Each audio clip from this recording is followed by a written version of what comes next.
মন্ত্রী যে তার জোট, আমাদের দলের বিএনপি এবং তার জোট সঙ্গীদের একটা নৈশভোজে বসেছিলেন, এবং উনি যে কথাগুলো বলেছেন, আপনি বলছেন যে মাননীয় প্রধানমন্ত্রী সরাসরি উনি কি জামাতকে এখন কি পছন্দ করছেন না কি না, এরকম কথা বলছেন আপনি। দেখুন, প্রথম কথা হচ্ছে মাননীয় প্রধানমন্ত্রীর আপনার বায়োডাটাটা বুঝতে হবে। উনি একজন মুক্তিযোদ্ধার সন্তান, উনি একজন বীরত্বের সন্তান, উনি একজন কি বলবো স্বাধীনতা ঘোষকের সন্তান।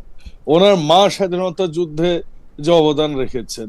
আর বিএনপি হচ্ছে বরাবরই একটা কথা আমি বলি যে বিএনপি একমাত্র রণাঙ্গনে মুক্তিযোদ্ধাদের দল।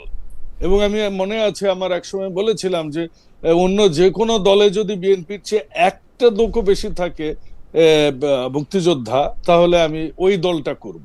সেটা আওয়ামী লীগের লোকেরা তখন সেটা একসেপ্ট করেনি, মানে ছিল না। তো যেটা হয়েছে, আওয়ামী লীগ চেতনা বিক্রি করেছে, আর আমরা মুক্তিযুদ্ধের যে অন্তর্নিহিত মানুষের বাসনাগুলো ছিল সেগুলোকে আমরা ধারণ করে সেগুলো সেই অনুযায়ী কাজ করতে চেয়েছি, যেটা শহীদ প্রেসিডেন্ট জিয়াউর রহমান করেছেন, বেগম খালেদা জিয়া করেছেন, এবং তারেক রহমান সেটা কন্টিনিউ করছেন। এখন আসেন যে এই যে উনি যে কথাগুলো বলেছেন, যে দেখুন এই কথাটা খুবই স্বাভাবিক যে জামাত বলেন আর যেটা বলেন, একটা রাইট স্টোয়িং আমাদের দেশের রাজনীতিতে খুবই দরকার। কিন্তু জামাত দেখা গেছে যে এক এক সময় এক একটা যখন অবয়ব তারা দেখায় আমাদেরকে, তাহলে তখন তো ওই বোঝা যায় না যে তারা কোন জায়গায় থাকেন। তো আমরা দেখেছি যে গুপ্ত কারা ছিল, আমি বিশ্ববিদ্যালয়ে দেখেছি, আপনার বিশ্ববিদ্যালয়েরই আমি মানুষ। এই সার্জিস কিভাবে বঙ্গবন্ধু বঙ্গবন্ধু বলতে, আওয়ামী লীগ মুক্তিযুদ্ধ বলতে বলতে মানে শেখ হাসিনাকে কোথায় নিয়ে যাইতেন আমরা জানতাম। আমরা কিন্তু দেখেছি যে তারা সবাই ছাত্রলীগের পোস্ট পজিশনে ছিল। এবং একটা এই যে আপনার এমনকি ডাকসুর জিএস আমার হলের ডিবেটিং ক্লাবের সেক্রেটারি ছিল, এবং আমার প্রতিষ্ঠিত সে ওই ছাত্রলীগ করতো।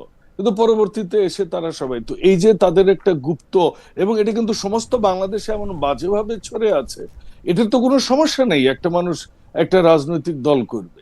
তো কাজেই তাদেরকে গুপ্ত হিসেবে আমার মনে হয় চিহ্নিত করাটা এটা যথার্থই আছে। এটা মাননীয় প্রধানমন্ত্রী না, সারা বাংলাদেশের লোকজন এটাকে মোটামুটি ভাবে গ্রহণ করেছে। তারপর বাউল ভাই, আপনি যেটা বললেন, আমি জি আমি একটু বুঝে নেই। আপনি বলছেন যে বিএনপি মুক্তিযুদ্ধের শহীদ রাষ্ট্রপতি জিয়াউর রহমানের সন্তান, তিনি স্বাধীনতার ঘোষকের সন্তান, তার মায়ের অর্থাৎ বেগম জিয়ার মুক্তিযুদ্ধের সময় অবদান। কিন্তু ব্যাপারটা হলো কি, আমরা বিএনপিকে কি দেখেছি আসলে? বিএনপি জাহানারা ইমামের বিরুদ্ধে রাষ্ট্রদ্রোহের মামলা করেছে। বিএনপি জামায়াতে ইসলামের সাথে গাঁটছড়াটা এই পর্যন্ত ছিল যে বিএনপি জামায়াতে ইসলামের দুজনকে মন্ত্রী বানিয়েছে। আপনি বলছেন যে জামায়াতে ইসলামের ভূমিকা এদিক সেদিক, তো সেই এদিক সেদিকটা কখন মনে হলো? আমার স্পষ্ট মনে আছে যে মানব জমিন পত্রিকায় জামায়াতে ইসলামী কিন্তু আপনাদের থেকে আলাদা হতে চেয়েছে সেই আওয়ামী লীগ সরকারের সময়। তারা একটা বৈঠক করে বলেছে যে তারা আর আপনাদের সঙ্গে থাকতে চায় না, আপনারা তাদের সঙ্গে থাকতে চেয়েছেন, আপনারা সেই সময় জামাতে ইসলামীকে ভালো বলেছেন। আমি শুধু মাইন্ডটা রিফ্রেশ করার, মানে আপনার মেমোরি রিফ্রেশ করার জন্য। এখন হঠাৎ করে কি হলো যে জামাতে ইসলামী খুব খারাপ হয়ে গেল, জামাতে ইসলামী খুব ৭১-এর বিপক্ষের শক্তি হয়ে গেল? ৭১ তো ২০০১-এর পরে আসে নাই, তাই না? ৭১ তো আগে। বলবো আমি? জি জি প্লিজ। ওকে, যেটা বলছি সেটা হচ্ছে যে আপনি ঠিকই বলেছেন, আমরা তাদের সাথে জোট বেঁধেছি, কিন্তু সেটা কখনোই আদর্শিক জোট ছিল না। সবসময় আদর্শিক জোট নাম্বার ছিল, ওয়ান, সবসময় আদর্শিক জোট ছিল, কখনোই ছিল না। সবসময় দেখুন, আদর্শিক আমি জোট ছিল। আপনাকে বুঝিয়ে দিচ্ছি। এই জামাতে ইসলাম এরশাদের সাথে ৯ বছর ছিল, কিন্তু এরশাদের সাথে ৯ বছর ছিল না। এরশাদের সাথে ৯ বছর ছিল না। এরশাদের সাথে ৮৬-তে নির্বাচনে গেছে, নির্বাচনে যাওয়া মানে এরশাদের সাথে থাকা না। ৮৬-তে নির্বাচনে যাওয়া মানে থাকা না। আচ্ছা, আপনি আপনার মত দিতে পারেন, অফকোর্স আই হ্যাভ, কিন্তু আপনাকে তো বাবু ভাই, আপনাকে তো প্রুফ করতে হবে যে আপনি ৮৬ সালের থেকে ৯ বছর এরশাদ সাহেবের সঙ্গে ছিল। এটা আপনি কিভাবে বলবেন? জামাতে ইসলামী এরশাদের প্রত্যেকটা কাজে তারা বিরোধিতা করেছে, তারা তাদের আন্দোলন করছে, তারা তাদের, আমি কি বলবো, মানে রাজপথে তারা নির্যাতিত হয়েছে এই এরশাদের বিরুদ্ধে আন্দোলন করতে গিয়ে। এখন আপনি যদি বলেন এরশাদের সাথে ৯ বছর ছিল, ওই কথাটাই তো আমি বলছি যে বল, তারা এটা করতেন, এটা যেমন তারা কিন্তু ভারতের সাথে সারাদিন ভারত বিরোধিতা করবে, কিন্তু তারা ভারতের সাথে গোপনে মিটিংও করেন। ঠিক ওই কথাটাই কিন্তু আমাদের মাননীয় প্রধানমন্ত্রী বলেছেন। আর যে কথাটা আমি আমি উঠে বলতে চাচ্ছিলাম সেটা হচ্ছে তারা জামাত আওয়ামী লীগকে সাপোর্ট করেছে ৮৬ নির্বাচনে, যে এটা একদম ধ্রুব সত্য। এরপর আওয়ামী লীগের সাথে তারা ৯৬ আপনি জানেন যে ৯৬ থেকে তারা ৩৭৬ দিন হরতাল করেছে বিএনপির বিরুদ্ধে। কাজে তাদের সাথে রাজনৈতিক জোট বিএনপির হয়েছে। আপনি যেটা বললেন মন্ত্রিত্ব দিয়েছে, সমস্যাটা তো কোথায়? আমরা তো এবারও তাদেরকে প্রস্তাব দিয়েছিলাম যে ডেপুটি স্পিকার হয়, মন্ত্রিত্ব না তো, তার মানে আপনারা তো নির্বাচনের আগে জামায়াতের সাথে জোট করেছেন, জামায়াতের হয়ে ভোট চেয়েছেন। আমি ২০০১-এ মাঠের সাংবাদিক, আপনারা যে জামায়াতের এলাকায় গিয়ে জামায়াতের হয়ে ভোট চেয়েছেন, জামায়াতের, সেটা তো আমি সাক্ষী। ঠিক আছে, নির্বাচনী জোট তো হয়েছে, এবং জামাতের ভাষায় কথা বলেছেন, একবারের জন্য বলেন নাই। এইবার কিন্তু এনসিপি বলছে জামাতের সাথে তাদের আদর্শিক জোট না, নির্বাচনী জোট। আপনারা কিন্তু এই শব্দ বলেন নাই তখন, যে জামাতের সাথে আপনার আদর্শিক জোট না।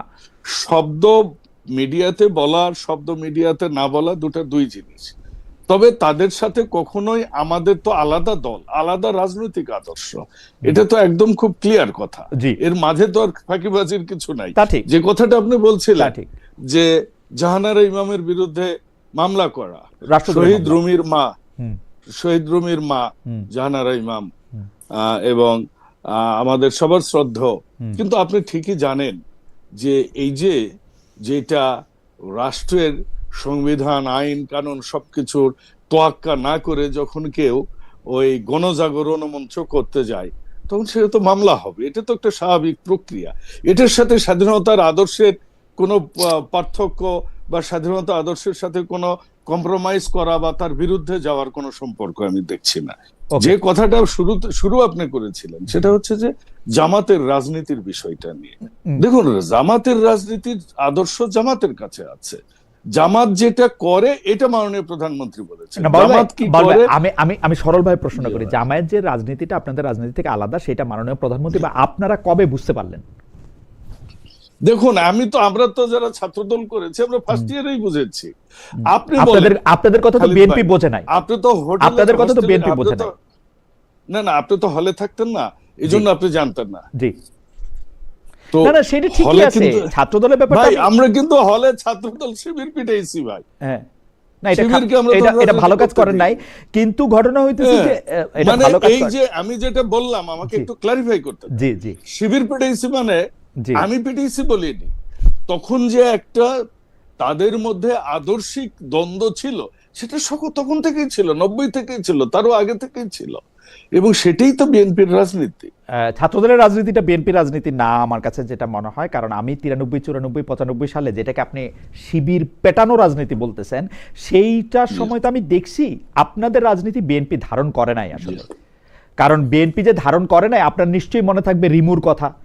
রাজশাহী বিশ্ববিদ্যালয়ে যখন আপনার মনে থাকবে সংসদে দাঁড়িয়ে আমার যদ্দূর মনে পড়ে বদরুদ্দোজা চৌধুরী বলেছিলেন যে জামাত শিবিরের এই কাজ, কিন্তু বিএনপি কিন্তু সেটাকে ওন করে নাই। এবং সেটা যে ওন করে নাই সেটা প্রমাণ হচ্ছে 2001, সেটা প্রমাণ হচ্ছে যে 2001 থেকে 2006 পর্যন্ত বিএনপি, তারপরেও আমি 2012, 13, 14 পর্যন্ত আমি তাই দেখব। আপনি নির্বাচনী জোট আর দলীয় আদর্শ এক করে ফেললে তো হবে না। ওকে, ম্যাডাম খালেদা জিয়া নিজেও কোনোদিনও তাদেরকে আদর্শিকভাবে কখনোই গ্রহণ করেননি, এটা আমার নিজের কানে শোনা। শহীদ প্রেসিডেন্ট জিয়াউর রহমান তাদের রাজনীতির দ্বার উন্মুক্ত করেছে, ধর্মীয় রাজনীতির, এটি ঠিক আছে। কারণ বিএনপির রাজনীতিটাই তো এরকম যে আপনি আপনার কথা বলবেন, আপনি আপনার আদর্শ ঠিক হোক ভুল হোক, আপনি আপনার সেটা নিয়েই জনগণের কাছে যাবেন। ইটস আপ টু জনগণ যে তারা আপনাকে অ্যাকসেপ্ট করছে না রিজেক্ট করছে।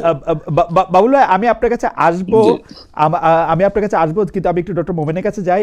ডক্টর মোমেন, আমি এই জিনিসটা আপনার কাছে আমার প্রশ্ন না, কিন্তু অনেক দর্শক আপনার কাছে এই বিষয়টা একটু বলছেন, মানে দর্শকদের এই মতামতটার জন্য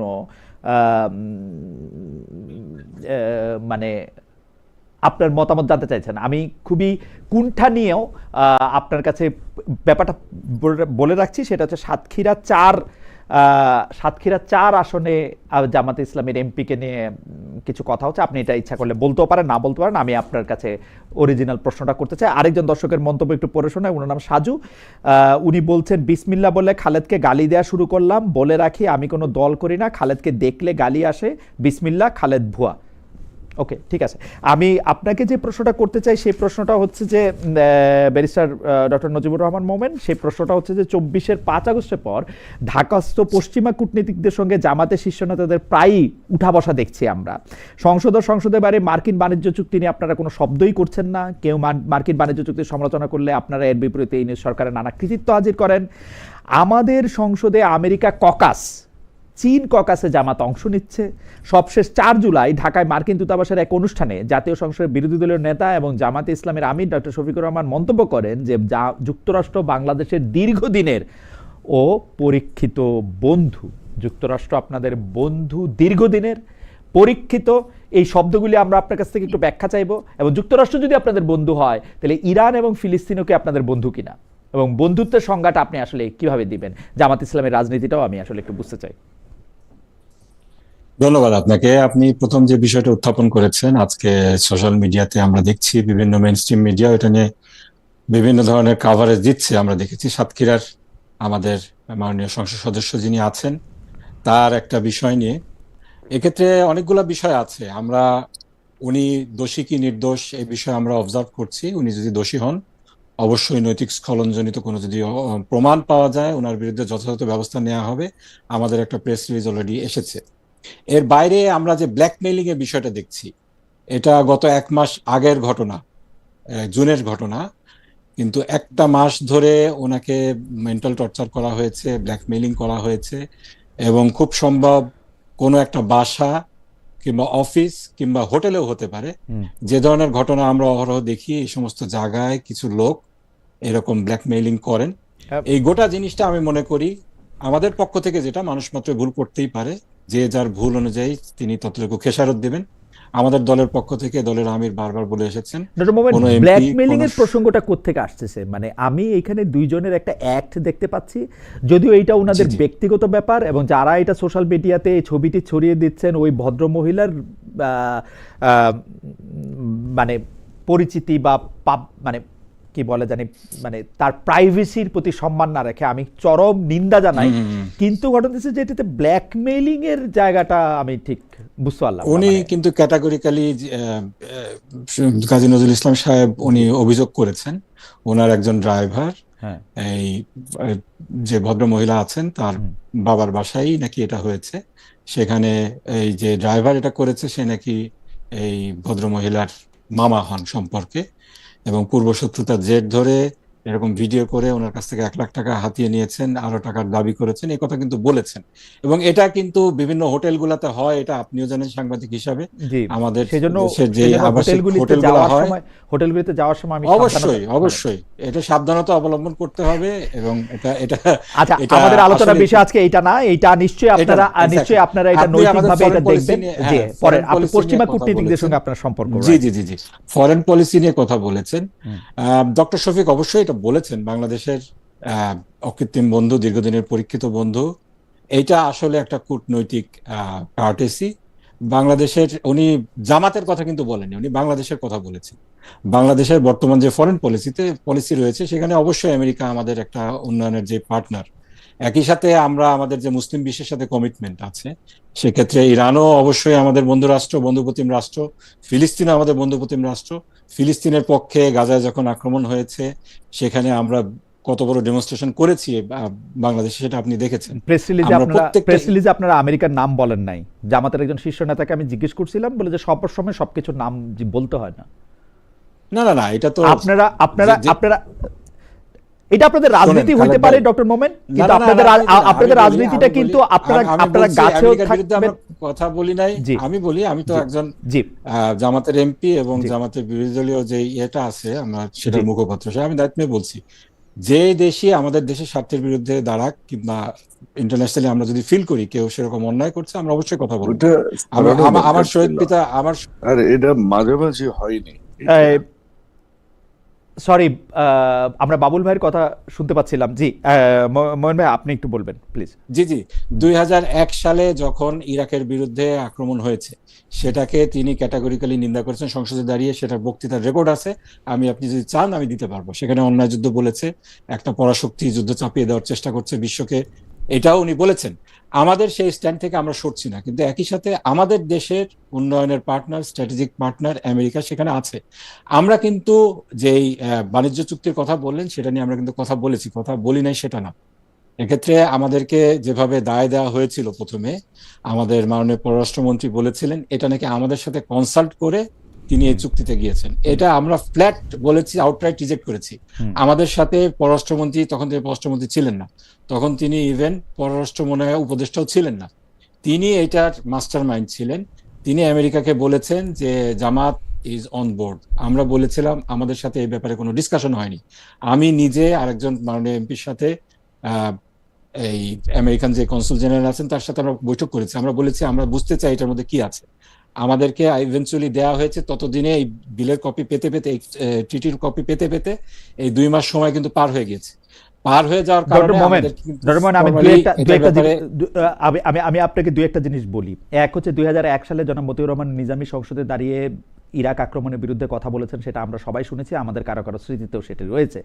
2026-এ যে আপনারা এটা করতে পারলেন না, এটার কারণটা কি আসলে সেটাও আপনি একটু আমাকে বলবেন। আর আপনারা চিঠি চেয়েছেন তাদের কাছ থেকে, অথচ চুক্তিটার মধ্যে কি আছে সেটা ওয়েবসাইটে আছে অন্তত 4 মাস ধরে। সেইটার জন্য আপনারা চিঠির জন্য অপেক্ষা করতেছেন, সেইটা মানে আপনি খুবই তীক্ষ্ণ ক্ষুরোদার বুদ্ধিসম্পন্ন একজন আইনজীবী, আপনি এটা আমাকে বুঝ দিতে পারলেন, কিন্তু আসল ব্যাপারটা কি আসলে তাই। এবং এর মধ্যে আপনারা আমেরিকান ককাস, চীনা ককাসের মধ্যে থেকে আপনারা সহযোগী হয়েছেন, এর মধ্যে থেকে 4 জুলাই আপনারা বলেছেন যে ককাস গুলা তো হবেই। আপনারা যদি বলেন, আপনি যদি বলেন যে আমেরিকার আমরা অকৃত্রিম বন্ধু, তাহলে তো চীনের সাথে আমার চীনের ককাসে যাওয়ার কথা না। আমি নিজে চীনের যে ককাস আছে সেখানে আছি। প্রত্যেকটা দেশ ভিত্তিক আমাদের বিভিন্ন মানে স্ট্র্যাটেজিক যারা পার্টনার আমাদের রয়েছে, যেগুলা দেশকে আমরা মনে করি যে আমাদের উন্নয়নের জন্য তারা এসেনশিয়াল, তাদের সাথে বায়োল্যাটারাল রিলেশন আমাদেরকে মেনটেন করতে হবে। যেহেতু সংসদ আমাদের গণতন্ত্রের প্রাণকেন্দ্র, এইখানে অল পার্টি ককাস গুলো তো হবেই। আমেরিকান ককাস হয়েছে, এতদিন কি হয়েছে? আমেরিকান ককাস কি এইবারই হয়েছে না? না, এতদিন যে হয় নাই, এতদিন যে হয় নাই, আমাদের এটা সংসদকে ঠুটো জগন্নাথ বানিয়ে রাখার চেষ্টা করা হয়েছিল। এখনো যে খুব এফেক্টিভ হচ্ছে না সেটা পরে অন্য বিষয়, কিন্তু অ্যাটলিস্ট আমাদেরকে যদি এফেক্টিভ ফরেন পলিসি ডেভেলপ করতে হয় তাহলে তো অবশ্যই সংসদ সদস্যদেরকে অনবোর্ড নিতে হবে। সেক্ষেত্রে শুধুমাত্র সরকারি দলের সংসদ সদস্য না, এখানকার বিরোধী দলের সংসদ সদস্যদেরকেও অনবোর্ড নিতে হবে। আমরা এই সমস্ত ফোরামে যাব, আমাদের কনসার্ন গুলো রেজ করব। This is the beauty of democracy, তাই না? এরকম ককাসকে আপনারা ইন্ডিয়ার সাথে করবেন? ইন্ডিয়ার সাথে করা উচিত, ওয়াই নট? আমি তো মনে করি ইন্ডিয়ান ইস্যুতে আমাদের India is the biggest concern of our country. India আমাদের শুধু বিগেস্ট কনসার্ন না, আমি যেটা প্যাশনেটলি ফিল করি, ইন্ডিয়া যেটা করেছে আমাদের দেশের সাথে গত 16টি বছর, এখনো শেখ হাসিনাকে যেভাবে তারা সাপোর্ট দিয়ে যাচ্ছে, সেক্ষেত্রে আমাদের বিরুদ্ধে, বাংলাদেশের বিরুদ্ধে যে সমস্ত কথাবার্তা হচ্ছে, এটাকে এফেক্টিভলি হ্যান্ডেল করার জন্য আমাদের অল পার্টি একটা হওয়া উচিত, অবশ্যই একটা ফোরাম হওয়া উচিত যেখানে এই সমস্ত বিষয় এটার বিষয়ে কি আলোচনা হয়েছে যে ইন্ডিয়ার ব্যাপারে একটা অল পার্টি ককাস হওয়ার ব্যাপারে? দেখেন, আমরা এই সমস্ত ককাসের কোনোটার ব্যাপারে ইনিশিয়েটিভ নিইনি। ইনিশিয়েটিভ নিয়েছেন আমাদের সরকার দলের সদস্যগণ, ইনিশিয়েটিভ নিয়েছেন স্পিকার মহোদয়। আমরা মেনে নেওয়া না, আমরা তো পার্টিসিপেট করব। আমরা জনগণের পক্ষ থেকে তাদের কনসার্ন গুলো তুলে ধরার জন্য প্রত্যেকটা ফোরামে আমরা পার্টিসিপেট করব। চীনা ককাসে আপনি আছেন, আপনার তো কনসেন্ট নেওয়া হয়েছে, তাই না? না, অবশ্যই কনসেন্ট নেওয়া হয়েছে। আমাকে যদি বলে এখন আজকে বলে যে আমাদের একটা ইন্ডিয়ান ফোরাম হচ্ছে, আমি অবশ্যই কনসেন্ট দেবো। ইন্ডিয়ার ব্যাপারে আমার যে কনসার্ন গুলো আছে, আমি যত এফেক্টিভলি যদি সেই কমিটিতে থাকতে পারি রেজ করতে পারবো, অন্য কোথাও থাকলে তো না থাকলে তো আমি সেটা রেজ করতে পারবো না। রাইট। এবার যদি 2001 আর 2026-এ আপনাদের পজিশন থেকে বলেন, যে কথা আপনার বাবা বলতে পেরেছেন সেই কথা আপনি কেন 2026-এ সংসদে বলতে পারছেন? আমি অবশ্যই বলতে পারি। জামাত ইসলামের আমির কেন বলতে পারছেন না? আমি কতগুলো সাক্ষাৎকারে ক্যাটাগরিক্যালি বলেছি, এই যে জনগণের ইয়েকে পাশ কাটিয়ে একেবারে তত্ত্বাবধায়ক সরকারের ইন্টারিম গভর্নমেন্টের শেষ সময়ে এটা পাশ করা হলো, এবং যিনি এটার মাস্টার মাইন্ড ছিল তাকে একেবারে গ্যারান্টি হিসাবে পরবর্তী মন্ত্রিসভায় নেওয়া, এটাকে আমরা মনে করি ফেয়ার হয়নি। এবং এই ট্রেড ডিলের মধ্যে যে সমস্ত বিষয় আছে, আমি এটা চুলচেরা বিশ্লেষণ করে এটাকে রিভাইজ করার এটা আমি 100% পক্ষে। এখানে কিছু কিছু বিষয় আছে আমাদের দেশের জন্য এটা আসলে খুবই সমস্যাজনক, আমাদের হাত পা বেঁধে ফেলা হচ্ছে, কিন্তু এক্ষেত্রে আমাদেরকে পর্যাপ্ত সেফটি মেকানিজম রাখা হয়নি। এই বিষয়গুলো পার্লামেন্টারি কমিটিতে আসা দরকার, কিন্তু পার্লামেন্টের দুঃখজনক বিষয় এই যে পার্লামেন্টারি কমিটি 2 মাসের যে একটা ছিল, টাইম ছিল যে সময় এটাকে আবার করা যেত, এটা পার হয়ে যাওয়ার পরেও এখনো পর্যন্ত আমাদের ফরেন অ্যাফেয়ার্স এর কোনো স্থায়ী কমিটি হয়নি। অন্তত 3 মাস আগে ব্যারিস্টার রুমিন ফারহানা বলেছেন যে এইটা নোটিশ আকারে উত্থাপনের জন্য 5 জন এমপির স্বাক্ষরের প্রয়োজন হয়। কেউ অন্য সরকার দল, বিরোধী দল, এনসিপি কেউই তাকে এই স্বাক্ষর দিচ্ছেন না, এবং কেউই এই ব্যাপারে অন্তত পক্ষে উনি আমার সাথে তো ওনার দেখা হয়, উনি আমাকে অ্যাপ্রোচ করেননি। আমার পার্টির অন্য কাকে অ্যাপ্রোচ করেছেন আমি জানি না, কিন্তু আমার পার্টির আমি I am one of the influential member at least পার্লামেন্টে, সেখানে আমাকে করা হয়নি। আর আমাদের ফার্স্ট যে সেশনটা ছিল যখন 2 মাসটা চলে গিয়েছে, সেখানে তো আসলে আমাদের অন্যান্য আমাদের মেইন কনসার্ন ছিল আমাদের জুলাইয়ের যে বিষয়টা, গণভোটের বিষয়টা, এটা ওইভাবে সেভাবে আসলে উত্থাপন করা হয়নি। কিন্তু এটা আসলে আমাদের ন্যাশনাল ইন্টারেস্টের জন্য এটা করা উচিত ছিল, আমি মনে করি এটা আমাদের ব্যর্থতা, আমি স্বীকার করছি। ডক্টর মোমেন, আপনাকে অনেক ধন্যবাদ। ডক্টর মোমেন, আমাদের একজন দর্শক আপনার একটা কথার একটু ক্ল্যারিফাই চেয়েছেন, আপনি কি এটা একটু দেখবেন? ওনার নাম মোহাম্মদ ইমাম হোসেন। উনি বলছেন হোটেলে যাওয়ার সময় আগে এগুলি চেক করে যেতে হবে, কিন্তু এসব অবৈধ কাজ করা যাবে এটা বললো নাকি জামাতের এমপি? খালেদ ভাই প্লিজ এটা একটু জিজ্ঞেস করবেন প্লিজ। না, অবশ্যই না, অবশ্যই না। কথাটা যদি একটু বলেন যে মানে এই হোটেলের ওই জায়গাটুকু যদি এটা আবার একটু বলেন তাহলে। ধরেন আমি কিংবা খালেদ ভাই, আপনি কিংবা বাবুল ভাই ফর ইনস্ট্যান্স, আমরা যদি বাংলাদেশে কোনো একটা হোটেলে যাই, ঠিক আছে, এই যে সমস্ত হোটেলের কথা আমি বলছি, যেখানে হয়তো উনি ছিলেন, সাতক্ষীরার মানুষ ঢাকায় এসে গত 2-3 মাস সংসদ চলেছে, অধিকাংশ সংসদ সদস্যই বিএনপির সংসদীয় সদস্যগণ মনে হয় একটু ওয়েল অফ, তারা ভালো হোটেলে থাকতে পেরেছেন। আমাদের সদস্যরা সেরকম ওয়েল অফ না, একটু খারাপ হোটেলে থেকেছেন। এই হোটেলগুলাতে কিন্তু অনেকদিন ধরে অর্গানাইজড ক্রাইম হচ্ছে, এটা আমরা জানি, এবং অনেক বৈধ কাপলি যারা আসছেন তাদেরকে ব্ল্যাকমেল করা হচ্ছে, অনেক কিছু করা হচ্ছে। একজন সংসদ সদস্যের রুমে ঢুকে, এটা হোটেল হোক কিংবা কোনো হোক, যেভাবে আমরা দেখলাম একটা ভিডিওতে, যে একেবারে দরজা ধাক্কিয়ে ঢুকে একেবারে ওনাকে হ্যারাস করে, প্রাইভেট পার্সনের, কিন্তু পুলিশ না, কেউ না, সাধারণ জনগণ, সাধারণ লোক এইভাবে যদি হ্যারাস করতে পারেন, আপনি মবের কথা অনেক সময় আপনার টক শোতে শুনি হয়, এইটা তো আসলে খুবই বিগ কনসার্ন। অবশ্যই যে এইভাবে আমি মনে করি যে মানে এটা উনি কি করেছেন এটা ওনার ব্যক্তিগত ব্যাপার, এবং যারা এই কাজটি করেছেন যে তাকে হোটেলের দরজা ধাক্কে, আপনি যেটি বললেন, আমি পুরো ভিডিও আসলে দেখি নাই, এটি খুবই অন্যায় হয়েছে, এটা পাবলিক স্ফিয়ারে আসার মতো ব্যাপার না। তবে ব্ল্যাকমেইল বা এই হোটেলে যাওয়ার ব্যাপারে এইটা নিয়ে আমার আসলে দুই কথা আছে। আমার কাছে ব্ল্যাকমেইল মনে হয়, আমি কিন্তু কোনোদিন যাব না, আপনিও যাবেন না, বাবুল ভাইও যাবেন না, আমার কাছে ব্যাপারটা ব্ল্যাকমেইল মনে হয় না। হাওয়েভার আমরা একটু আগাই। আমরা ডক্টর মোমেন আপনাকে ধন্যবাদ। আমি আবার একটু ফজলে খুদা বাবুল জনাব মাননীয় সংসদ সদস্য আপনার কাছে একটু ফিরে আসি। শরিক দলের সাথে বৈঠক নিয়ে আমি কথা বলছিলাম। শরিক দলের বৈঠকের ক্ষেত্রে আমরা স্পষ্ট দেখতে পাচ্ছি যে শরিক দলের সাথে তিনি মানে বিএনপি শরিক দলের সাথে থাকতে চাচ্ছে ঠিকই, কিন্তু শরিক দলকে খুব গুরুত্ব দেওয়া বা গুরুত্বপূর্ণ জায়গা দেওয়া সেটি আমরা দেখতে পাচ্ছি না। গতকালও শরিক দলের কেউ কেউ জনাব তারেক রহমানের কাছে বঞ্চনার কথা তুলে ধরেছেন। একইভাবে জনাব ফজলে খুদা, আপনাকে একটু মনে করে যে একইভাবে বিএনপি আওয়ামী লীগ আমলে 14 দলকেও এরকম এক ধরনের ঠুটো জগন্নাথ বানিয়ে রাখা হয়েছিল। এখন হয়তো মানে আমি একটু প্রশ্নটা আরেকটু বলি, এখন হয়তো এইটা বলা হবে যে মন্ত্রীদের মধ্যে তো কেউ কেউ আছেন যারা শরিক দলের, আওয়ামী লীগ আমলেও 2-1টা মন্ত্রী শরিক দলের ছিল, কিন্তু বাস্তবত ওই শরিক দলগুলোর আসলে কোনো ভূমিকা বা কোনো কিছু আমরা কখনো দেখি নাই। আপনার কাছে যেটা মতো শুনলাম যে শরিক দলগুলি সম্পর্কে আসলে বিএনপির ধারণাটা কি? খালিদ মহিউদ্দিন ভাই, আপনি একজন বিচার বিভাগের মানুষ ছিলেন। না বিচার বিভাগের না, প্রশাসনের ম্যাজিস্ট্রেট ছিলেন আর কি। আপনারা আসলে বিচারকই। জি, আমাদের সময় বিচার করে, আমাদের সময় বিচার বিভাগ আলাদা হয় নাই, সেজন্য আমরা ম্যাজিস্ট্রেট ছিলাম। এখনকার মতো এক্সিকিউটিভ ম্যাজিস্ট্রেট না, ম্যাজিস্ট্রেট ছিলাম। জি, তো আপনার অভিজ্ঞতা, আপনার সাংবাদিকতা, আপনি অনেক কিছু জানেন, কিন্তু এইটাও আপনি নিশ্চয়ই জানেন যে যখন একটা দল ক্ষমতায় আসে, সেই দলের মানে আপনি কতজনকে দিতে পারেন আপনি দিতে পাওয়ার তো সংখ্যা কম, কিন্তু আপনার দল যখন আন্দোলনে থাকে তখন কিন্তু সবাই কিন্তু সেখানে থাকে। এখন বিষয় যেটা সেটা হচ্ছে যে আপনার এই যে যেটা শরিক দলের বঞ্চনার কথাটা আগে বলি।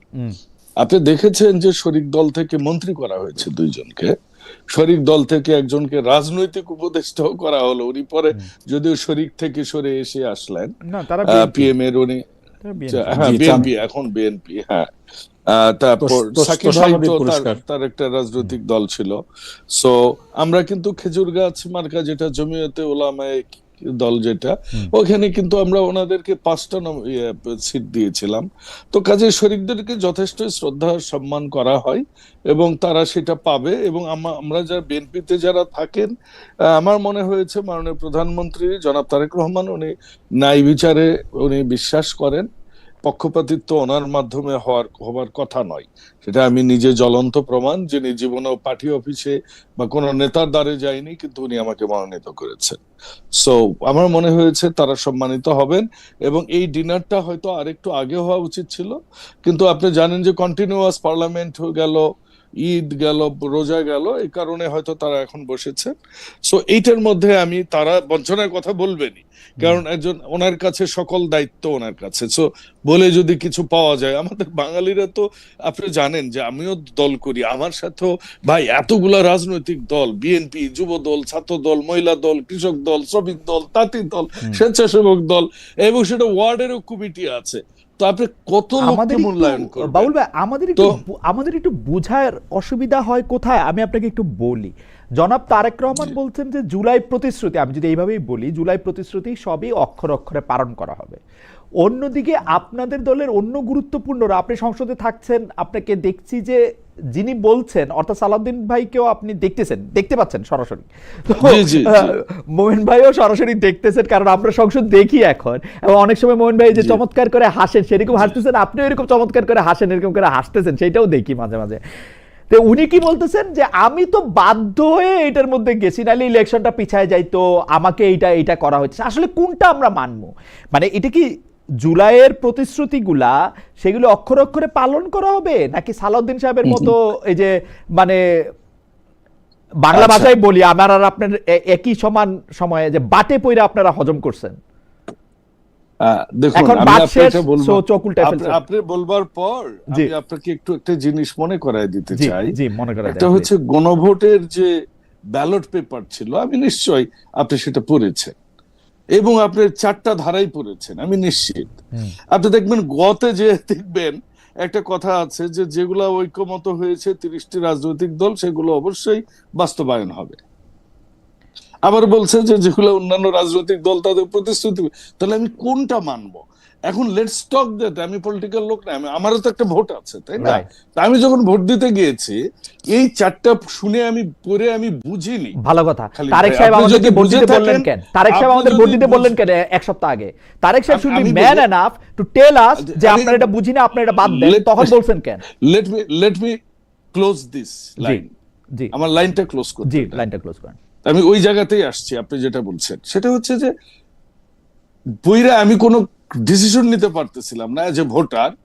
ফাইনাল ডিসিশন আমার কি, no, our leader has said let's vote for this.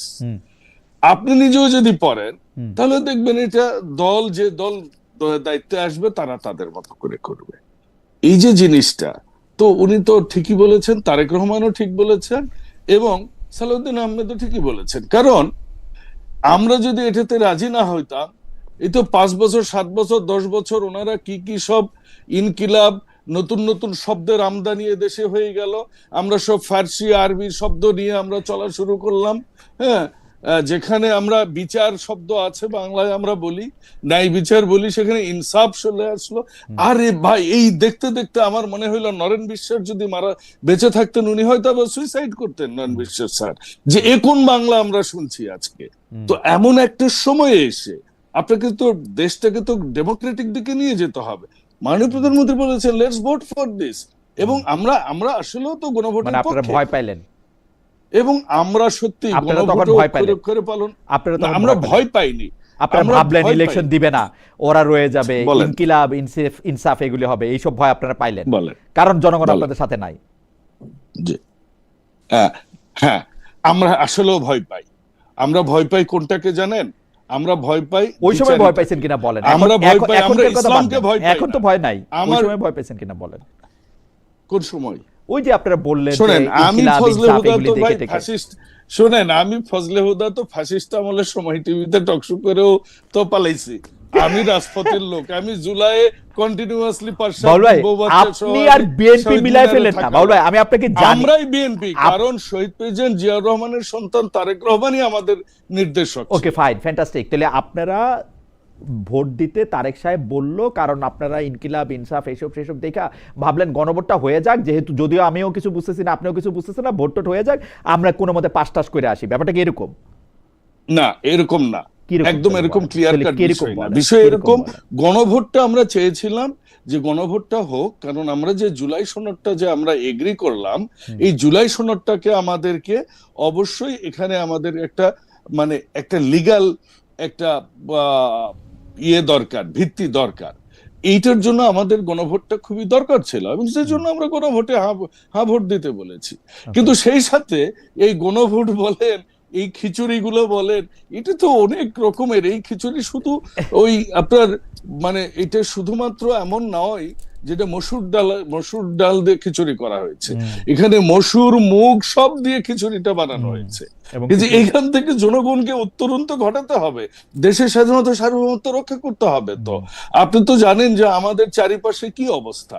Bharat তো শুধু বলে, জামাত তো শুধু ভারত বিরোধিতা বলে। জামাত তো মুখে বলে একটা, করে আর একটা।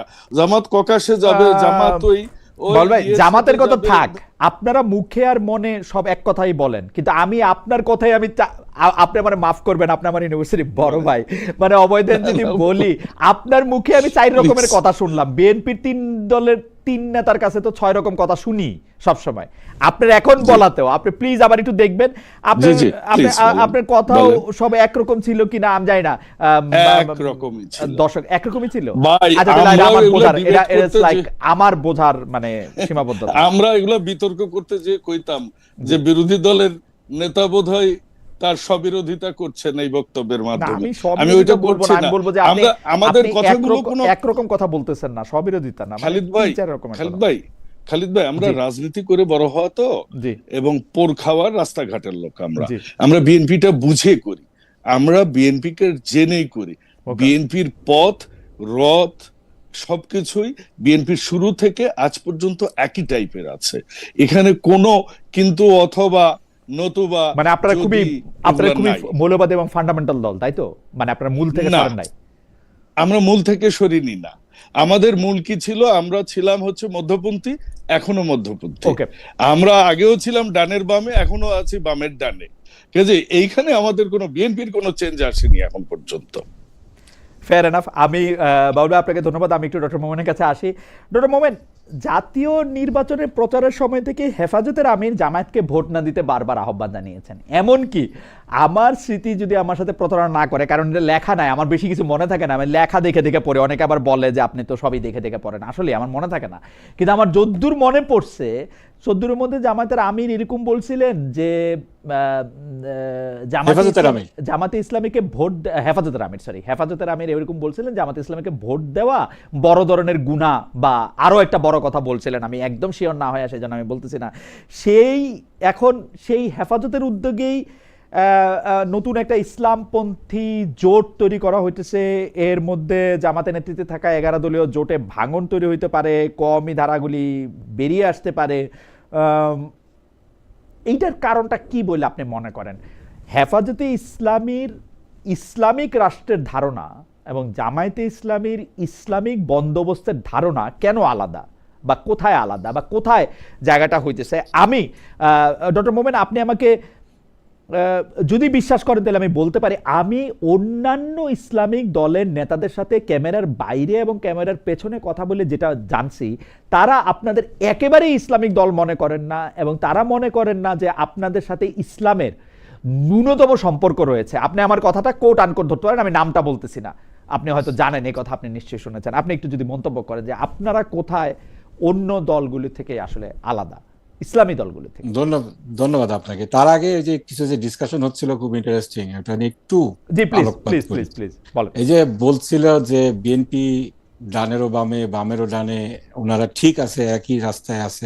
আসলে আপনি যেভাবে কারেক্টলি ধরেছেন এটাই ঠিক, যে বিএনপি এত বেশি রং বদলায়। আপনার একই সাথে বলছে ওনারা ৭১-এর চেতনা ধারণ করেন, আবার ওনারা নাকি শাহ মুয়াজ্জেম যিনি মুসলিম লীগ ডিসলভ করে বিএনপিতে যোগ দিয়েছিলেন ওনাকেও ধারণ করেন। আবার ডক্টর মোমেন, এই কথা জামাত ইসলামীর সাথে সমানভাবে প্রযোজ্য। জামাত ইসলামীর কোনো অসুবিধা হয় না আওয়ামী লীগের সাথে মিলে আন্দোলন করতে, জামাত ইসলামের কোনো অসুবিধা হয় না এরশাদ সাহেবের সাথে এরশাদ সাহেবের ইলেকশনে যাইতে, জামাত ইসলামের কোনো অসুবিধা হয় না বিএনপির সাথে যুগপত নির্বাচনে সরকারে যাইতে। জি, জামাত ইসলামের একটু অসুবিধা হয় না। শোনেন, আমরা কি কখনো আওয়ামী লীগকে 71 নিয়ে বলেছি যে আওয়ামী লীগের এটা সমস্যা ওটা সমস্যা?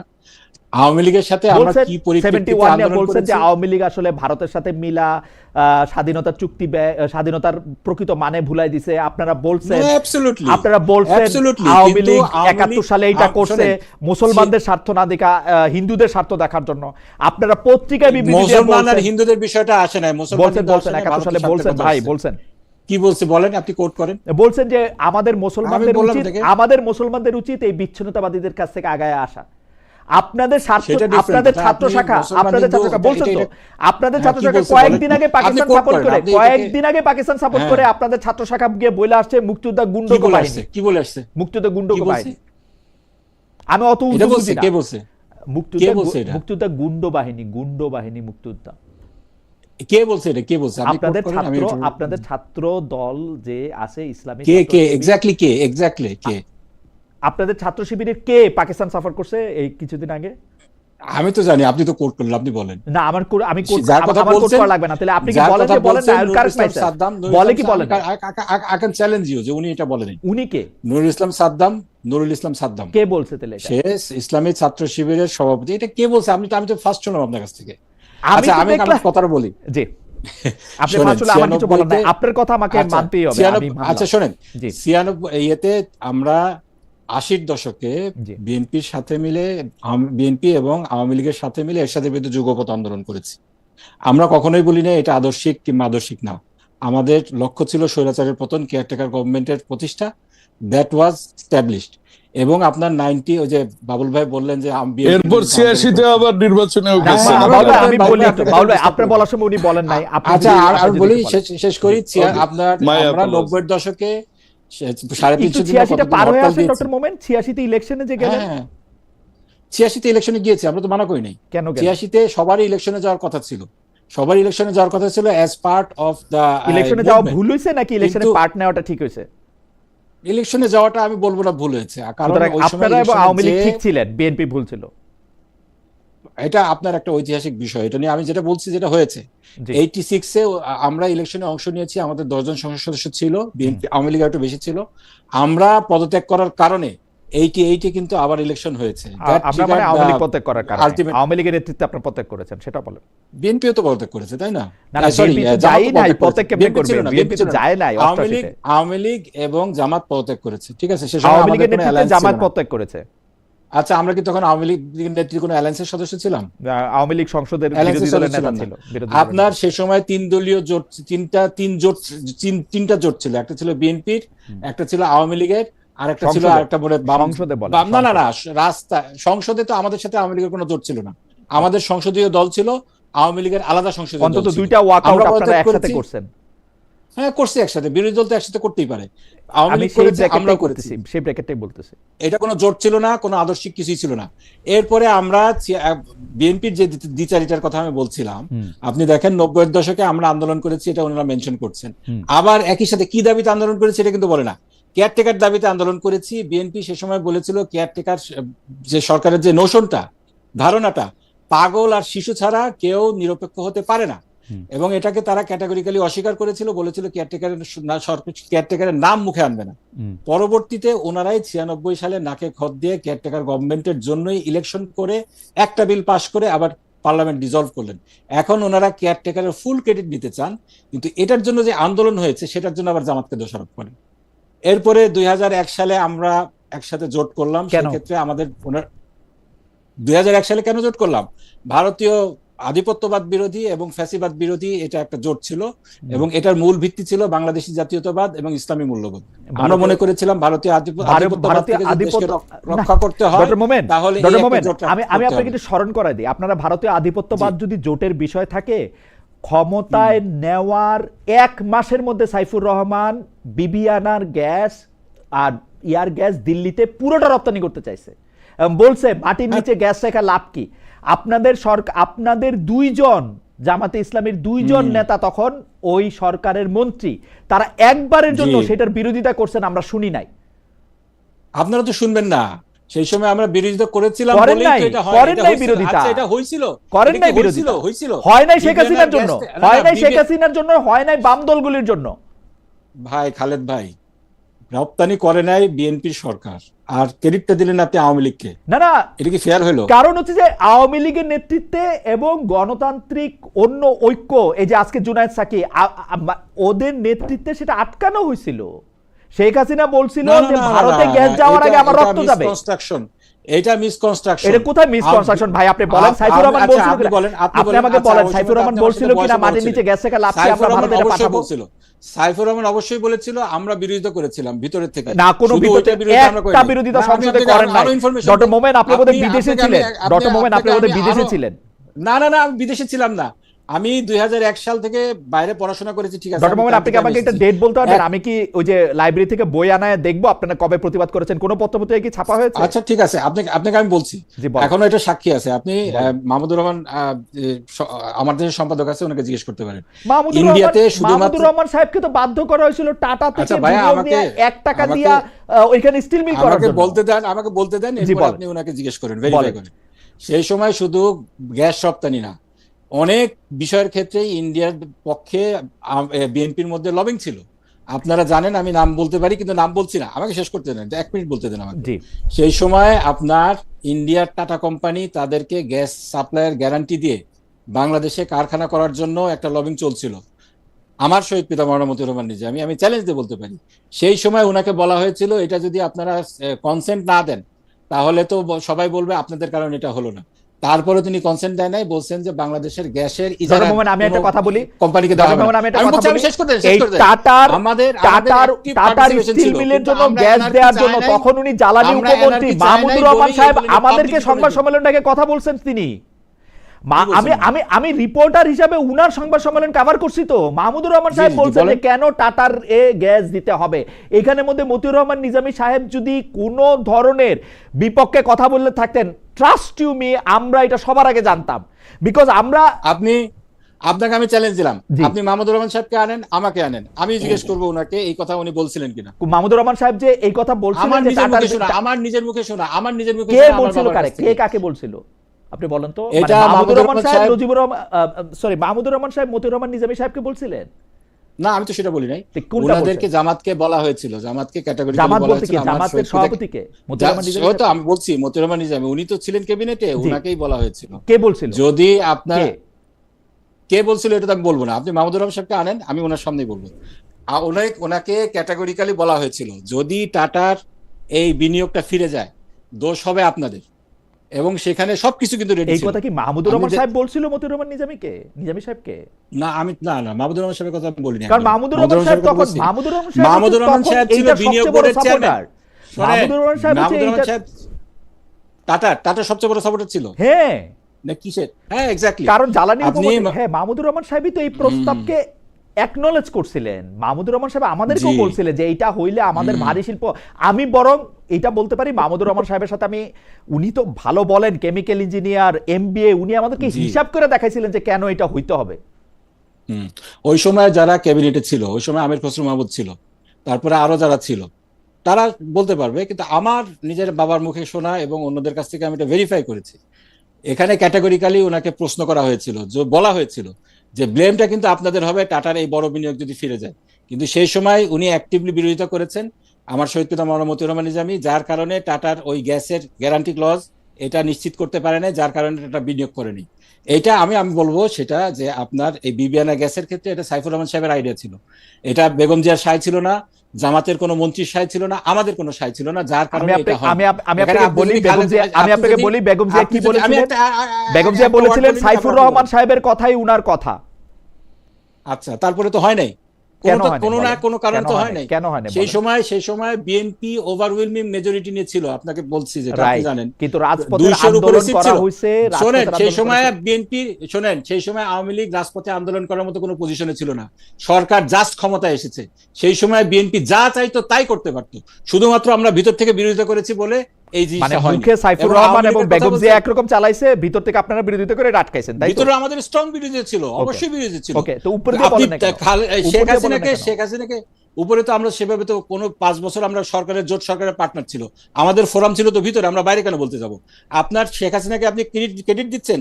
শেখ হাসিনা এই 2000 সালে বলে নাই যে গ্যাস আমরা রপ্তানি করবো, এই কথা বলে নাই, সে জোর গলায় বলে নাই। 50 বছরের মজুদ রাখা, মজুদ রেখে কিন্তু গ্যাস রপ্তানি কথা তো বলছিল। 50 বছরের মজুদ রাখা গ্যাস রপ্তানি কথা সবচেয়ে বেশি বিএনপি সরকার বলছে। ভাই ক্ষমতায় আইসা ইতিহাস অস্বীকার করে হাসিনাই প্রথম, শোনেন, বাংলাদেশের হিস্ট্রিতে প্রথম প্রাইম মিনিস্টার হিসেবে শেখ হাসিনা গ্যাস রপ্তানির কথা বলছে, এর আগে কেউ বলে নাই। মানে আমি বুঝি নাই আপনার কথা। আপনি বলেন, আমি বাংলাদেশ স্বাধীন হয়েছে 1971 সালে, হ্যাঁ, শেখ মুজিবও গ্যাস রপ্তানির কথা বলে নাই, শহীদ জিয়াও গ্যাস রপ্তানির কথা বলে নাই, এরশাদও বলে নাই, খালেদা জিয়াও বলে নাই, প্রথম বলেছে শেখ হাসিনা। আপনার এটা পলিটিক্যাল জার্গন, ডক্টর মোমেন। আমি আশা করব যে আপনি ইউ উইল কারেক্ট ইয়োরসেলফ, কারণ শেখ হাসিনা বলছে যে আমি 50 বছরের মজুদ রাইখা বাংলাদেশের কোনো জ্বালানি রপ্তানি করব। সাইফুর রহমান সাহেব বলছে মাটির নিচেই সম্পদ রেখা লাভ কি। বেগম জিয়া বলছে এইটা হচ্ছে আমার কথাই হচ্ছে সাইফুর রহমানের কথা, আমি অর্থনৈতিক সিদ্ধান্ত নিতে চাই। আমার দেশের মাহমুদুর রহমান তিনি তখন জ্বালানি উপমন্ত্রীর দায়িত্ব পাইছেন, জ্বালানি উপমন্ত্রীর দায়িত্ব পাইয়া উনি টাটাকে জ্বালানি উপমন্ত্রীর দায়িত্ব পাইছেন, সে তখন উনি টাটাকে গ্যাসের প্রবাহ দিতে চাইয়া ওইটা করতে চাইছেন এবং আমাদেরকে বুঝাইছেন যে কেন এটা ভালো হবে। এটা তো আপনি ইচ্ছা করলে দোষ চাপাইতে পারেন, মানে ইউ উইল বি পপুলার। দোষ চাপানোর কিছু না, শোনেন, দোষ চাপানোর কিছু না, ভিতর থেকে কেউ কিছু প্রতিবাদ করে নাই, কোনো বিরোধিতা হয় না, আর এমনি এমনি সব বন্ধ হয়ে গেছে, এটা আপনি বলতে যাচ্ছেন। তেল গ্যাস বিদ্যুৎ বন্ধ রক্ষা কমিটি মানে কতদিন হরতাল করতে হয়েছে, আপনারা গরম পানি মারছেন, কত কিছু কবে হইছে, কবে? আচ্ছা, তেল গ্যাস রক্ষা কমিটি কবে হইছে আপনি আমাকে বলুন। আমি এক্সাক্ট ডেট বলতে পারবো, কিন্তু তেল গ্যাস বিদ্যুৎ রক্ষা কমিটি হচ্ছে কবে হইছে বলেন? তেল গ্যাস বিদ্যুৎ বন্ধ রক্ষা কমিটি ডেফিনিটলি 2001 সালে হয় নাই। 2001 সালে হয়েছে। 2001 সালে হয়েছে। 2001 সালে হয়েছে। 2001 এর অক্টোবরে নির্বাচন হয়েছে। অক্টোবরের আগে পরেই হয়েছে। অক্টোবরের আগে পরে কিভাবে হবে? অক্টোবর আগে পরেই হয়েছে। কেবল ক্ষমতায় আসলো। আপনি খবর পড়েন, আপনি বলতেছেন আপনি খবর পড়েন। 2001 আমি এখনই গুগল করতেছি, তেল গ্যাস রক্ষা কমিটি কবে হয়েছে? তেল গ্যাস রক্ষা কমিটি 2001 সালে। আপনি বলতেছেন তাহলে আওয়ামী লীগের আমল হয়েছে? 2001 সালেই হয়েছে। আওয়ামী লীগের আমলে হয়েছে। আওয়ামী লীগের আমলে হোক, আওয়ামী লীগের আমলে ব্যাপারটা ছিল তেল গ্যাস বিদ্যুৎ বন্দর রক্ষা কমিটি। আওয়ামী লীগ তো খুব কাকরাইল মসজিদের ইমাম না, বা মানে খুব ভালো লোক না। আওয়ামী লীগের আমলে হইতে পারে, কিন্তু আপনি 2001 এর পরে হয় নাই, 2001 এর মধ্যেই হয়েছে। আচ্ছা, ঠিক আছে, দেখতেছি কবে হয়েছে। আচ্ছা, আপনি দেখেন, আমার কথার সারাংশ যেটা, জি বলেন। বিএনপি 2001 সালে নির্বাচিত হওয়ার পরই আমার ক্যাটাগরিক্যালি এটা খেয়াল আছে, সাইফুর রহমান বলেছিলেন বিবিআনে গ্যাস দিয়ে, আপনি পয়েন্টেড দ্যাট কারেক্টলি, যে মাটির নিচে গ্যাস রেখে আমাদের কোনো লাভ নাই, এটা রপ্তানি করতে হবে। আপনি খালেদা জিয়ার বরাদ্দে যেটা বললেন, এটা মেবি মাই মিস্টেক, কারণ আমার সময় বয়স 21 ছিল, আমি পড়াশোনা নিয়ে ব্যস্ত ছিলাম, কিন্তু আমি এটা শুনি নাই। আপনি যদি বলেন, আই টেক your word, সংসদে আচ্ছা, ঠিক আছে, আমি বলতে দেন। কিন্তু 2001 সালের পরে বিএনপি যেহেতু 2/3 মেজরিটি নিয়ে ক্ষমতায় এসেছিল, ওভারওয়েলমিং মেজরিটি নিয়ে, আওয়ামী লীগ বলেন, রাস্তার কোনো এমন কোনো আন্দোলন ছিল না যে এক্সটার্নাল প্রেসারের কারণে বিএনপি এর থেকে বিরত থাকবে। এটার অনলি কারণ ছিল আমরা প্রোটেস্ট করেছিলাম।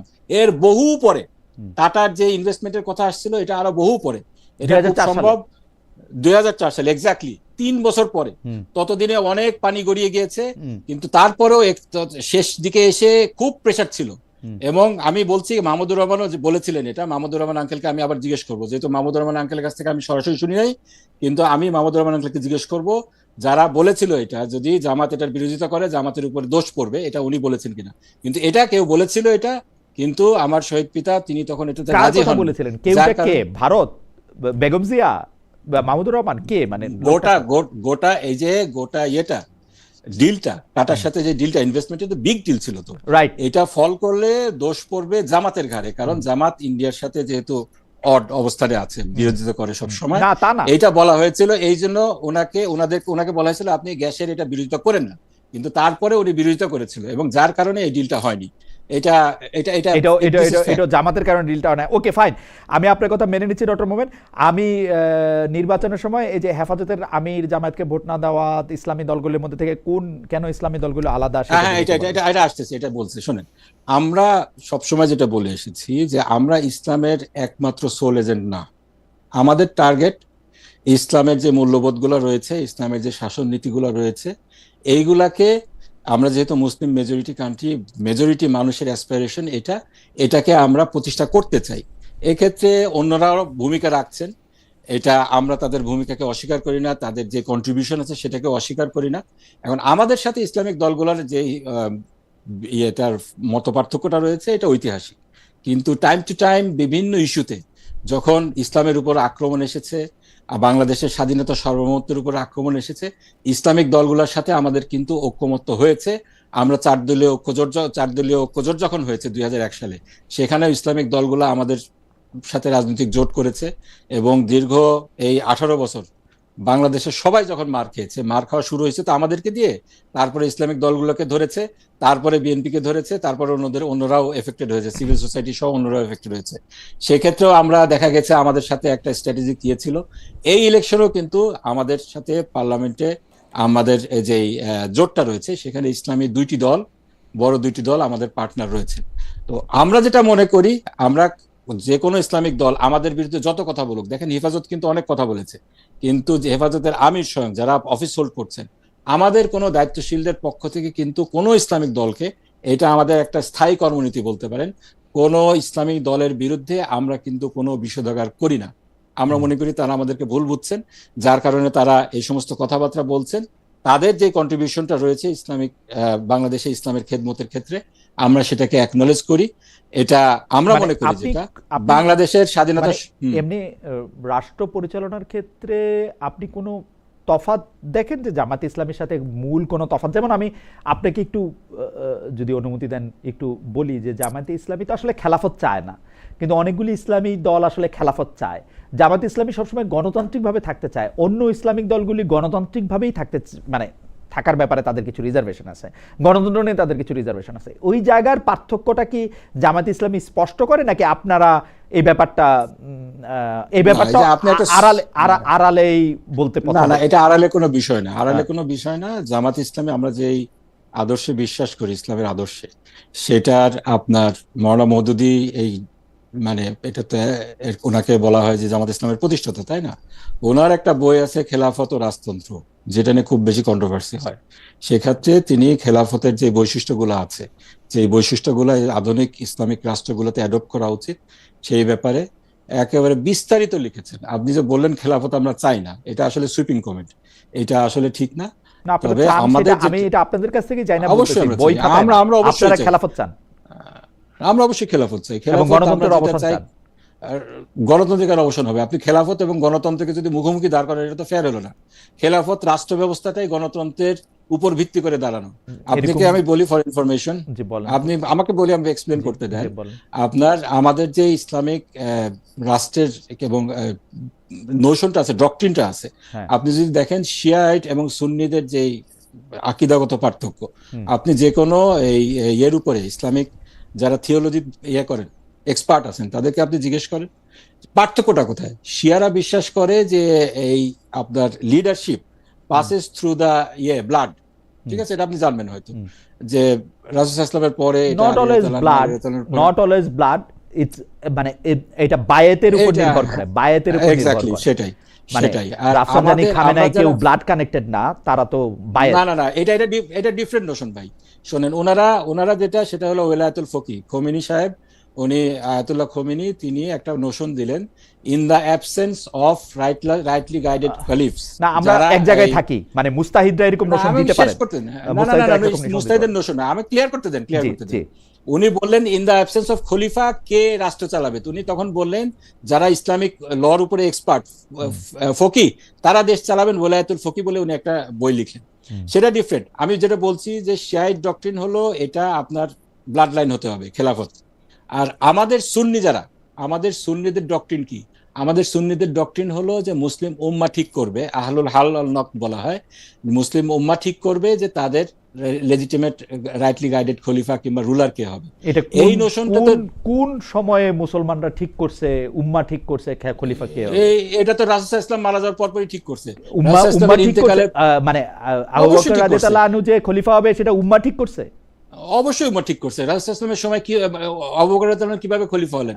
আবু বকর রাদিয়াল্লাহু আনহু খলিফা হলেন রাসূল সাল্লাল্লাহু আলাইহি ওয়াসাল্লাম যখন ইন্তেকাল করলেন। জি। তারপরে বনু সাকিফ মানে মদিনার যে একটা ছিল যেখানে সমস্ত মুসলমানরা গ্যাদার হয়ে পরামর্শ করত, সেখানে তিনি গেলেন। সেখানে যে দেখলেন যে আনসাররা আলোচনা করছে যে কিভাবে পরবর্তী রাষ্ট্রনায়ক নির্বাচিত হবে, মুসলমানদের প্রধান কে নির্বাচিত হবে।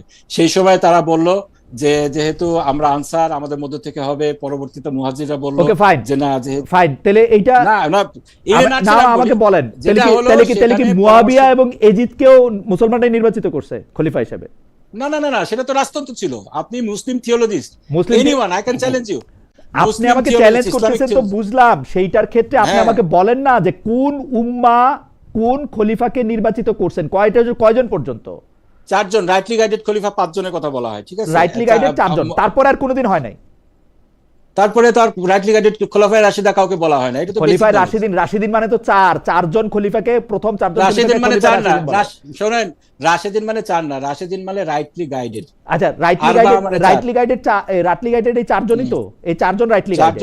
তারপর থেকে ইসলামে কোনোদিন রাইটলি গাইডেড কোনো খলিফা আসে নাই। আমাকে বলতে দেন।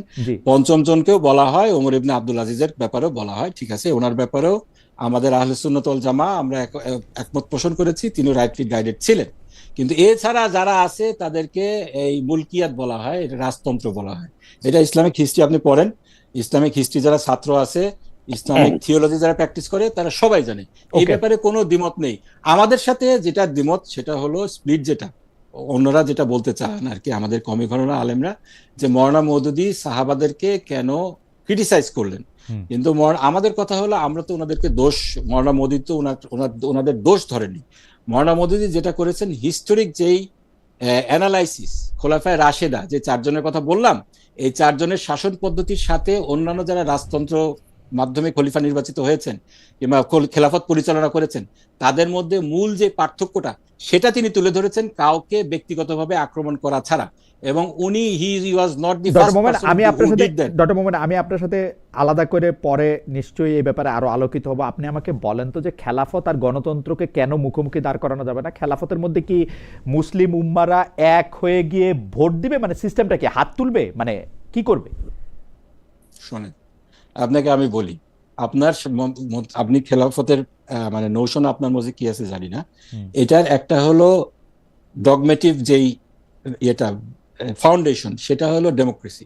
আপনি এটাকে ডিনাই করতে পারেন না। মানে এবং আমরা খেলাফত হবে থ্রু ডেমোক্রেসি। এক্স্যাক্টলি। আপনার আল্লাহ তো এখানে, আল্লাহ সুবহানাহু ওয়া তাআলা এখানে ধরেন এবার যদি জামাত ইসলামী নির্বাচিত হতো, আমাকে যদি একটা সেন্টেন্স কমপ্লিট করতে না দেন তাহলে তো হবে না। রাসূল সাল্লাল্লাহু আলাইহি ওয়াসাল্লাম যাওয়ার পরে তো নতুন করে কোনো নবী রাসূল আসবে না। How do we elect hour leader কিংবা সিলেক্ট আওয়ার লিডার? এখানে সুন্নি যে ডক্ট্রিন সেটা বলছে যে মুসলিম উম্মাহ ঠিক করবে তাদের লিডার কে হবে।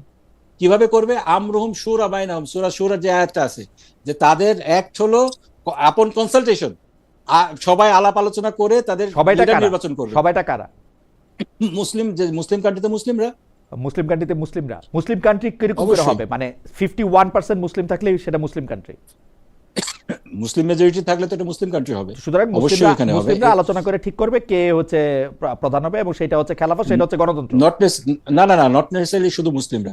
এক্ষেত্রে যদি আপনার এই যারা নন মুসলিম আছে তাদেরও একটা, তারা যেহেতু দে আর ইকুয়ালি এফেক্টেড, তাদেরও তো এখানে থাকতে পারে, পার্টিসিপেশন থাকতে পারে, their views will be honoured. অবশ্যই এক্ষেত্রে আপনি যদি করতে চান, এক্ষেত্রে আপনি যদি, আমি আপনাকে যেটা বলবো যে ইসলামিক যেই প্রিন্সিপালস গুলো আছে সেগুলো দিয়ে যদি আপনি আলাদা এপিসোড করতে চান, দ্যাটস ফাইন, আপনি আনেন। না তবে আমি আলাদা এপিসোড করতে চাই না, কিন্তু আমার ধারণা যে দর্শকদেরই নিশ্চয়ই ডেমোক্রেসিকে খেলাফতের মুখোমুখি করা, আই থিংক ইটস এ রং, এটা সুইপিং কমেন্ট। মুখোমুখি করা না, ডেমোক্রেসি আলাদা জিনিস, এটাকে আপনি সুইপিং কমেন্ট করতে পারেন, কিন্তু আপনি এটা এক্সট্রিম ভিউ। extreme আমি view। মনে করি না বাংলাদেশে যারা ইসলামিক পার্টি আছে কেউ বলবে না যে ডেমোক্রেসি আর পরস্পর মুখোমুখি, তাহলে এতগুলা ডেমোক্রেটিক ইসলামিক পলিটিক্যাল পার্টি বাংলাদেশে এক্সিস্ট করতো না।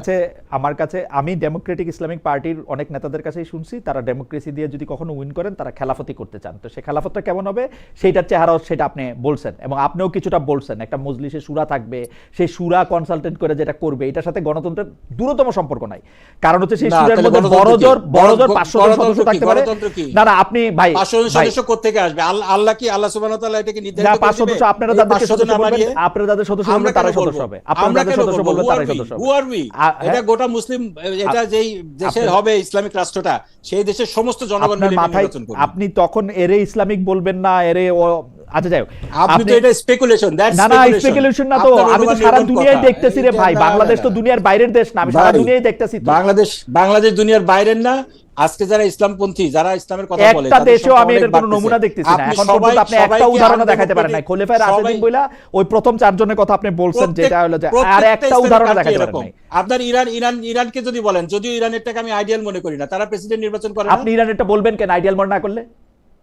ইরান প্রেসিডেন্ট নির্বাচন করে, আপনি জানেন ইরানের ক্ষমতা কার কাছে? ইরানের প্রেসিডেন্ট আর সুপ্রিম লিডারের মধ্যে ক্ষমতার পার্থক্য কতখানি আপনি জানেন? না, ক্ষমতার পার্থক্য, দেশ চালাইছে কে? সুপ্রিম লিডার না, সুপ্রিম লিডার দেয় নাই, স্পিকার দিছে, লিড দিছে সব জায়গায়। আরে সুপ্রিম লিডার মারা যাওয়ার পর স্পিকার লিড দিছে, সুপ্রিম লিডারকে আটকে রাখার জন্য দিছে।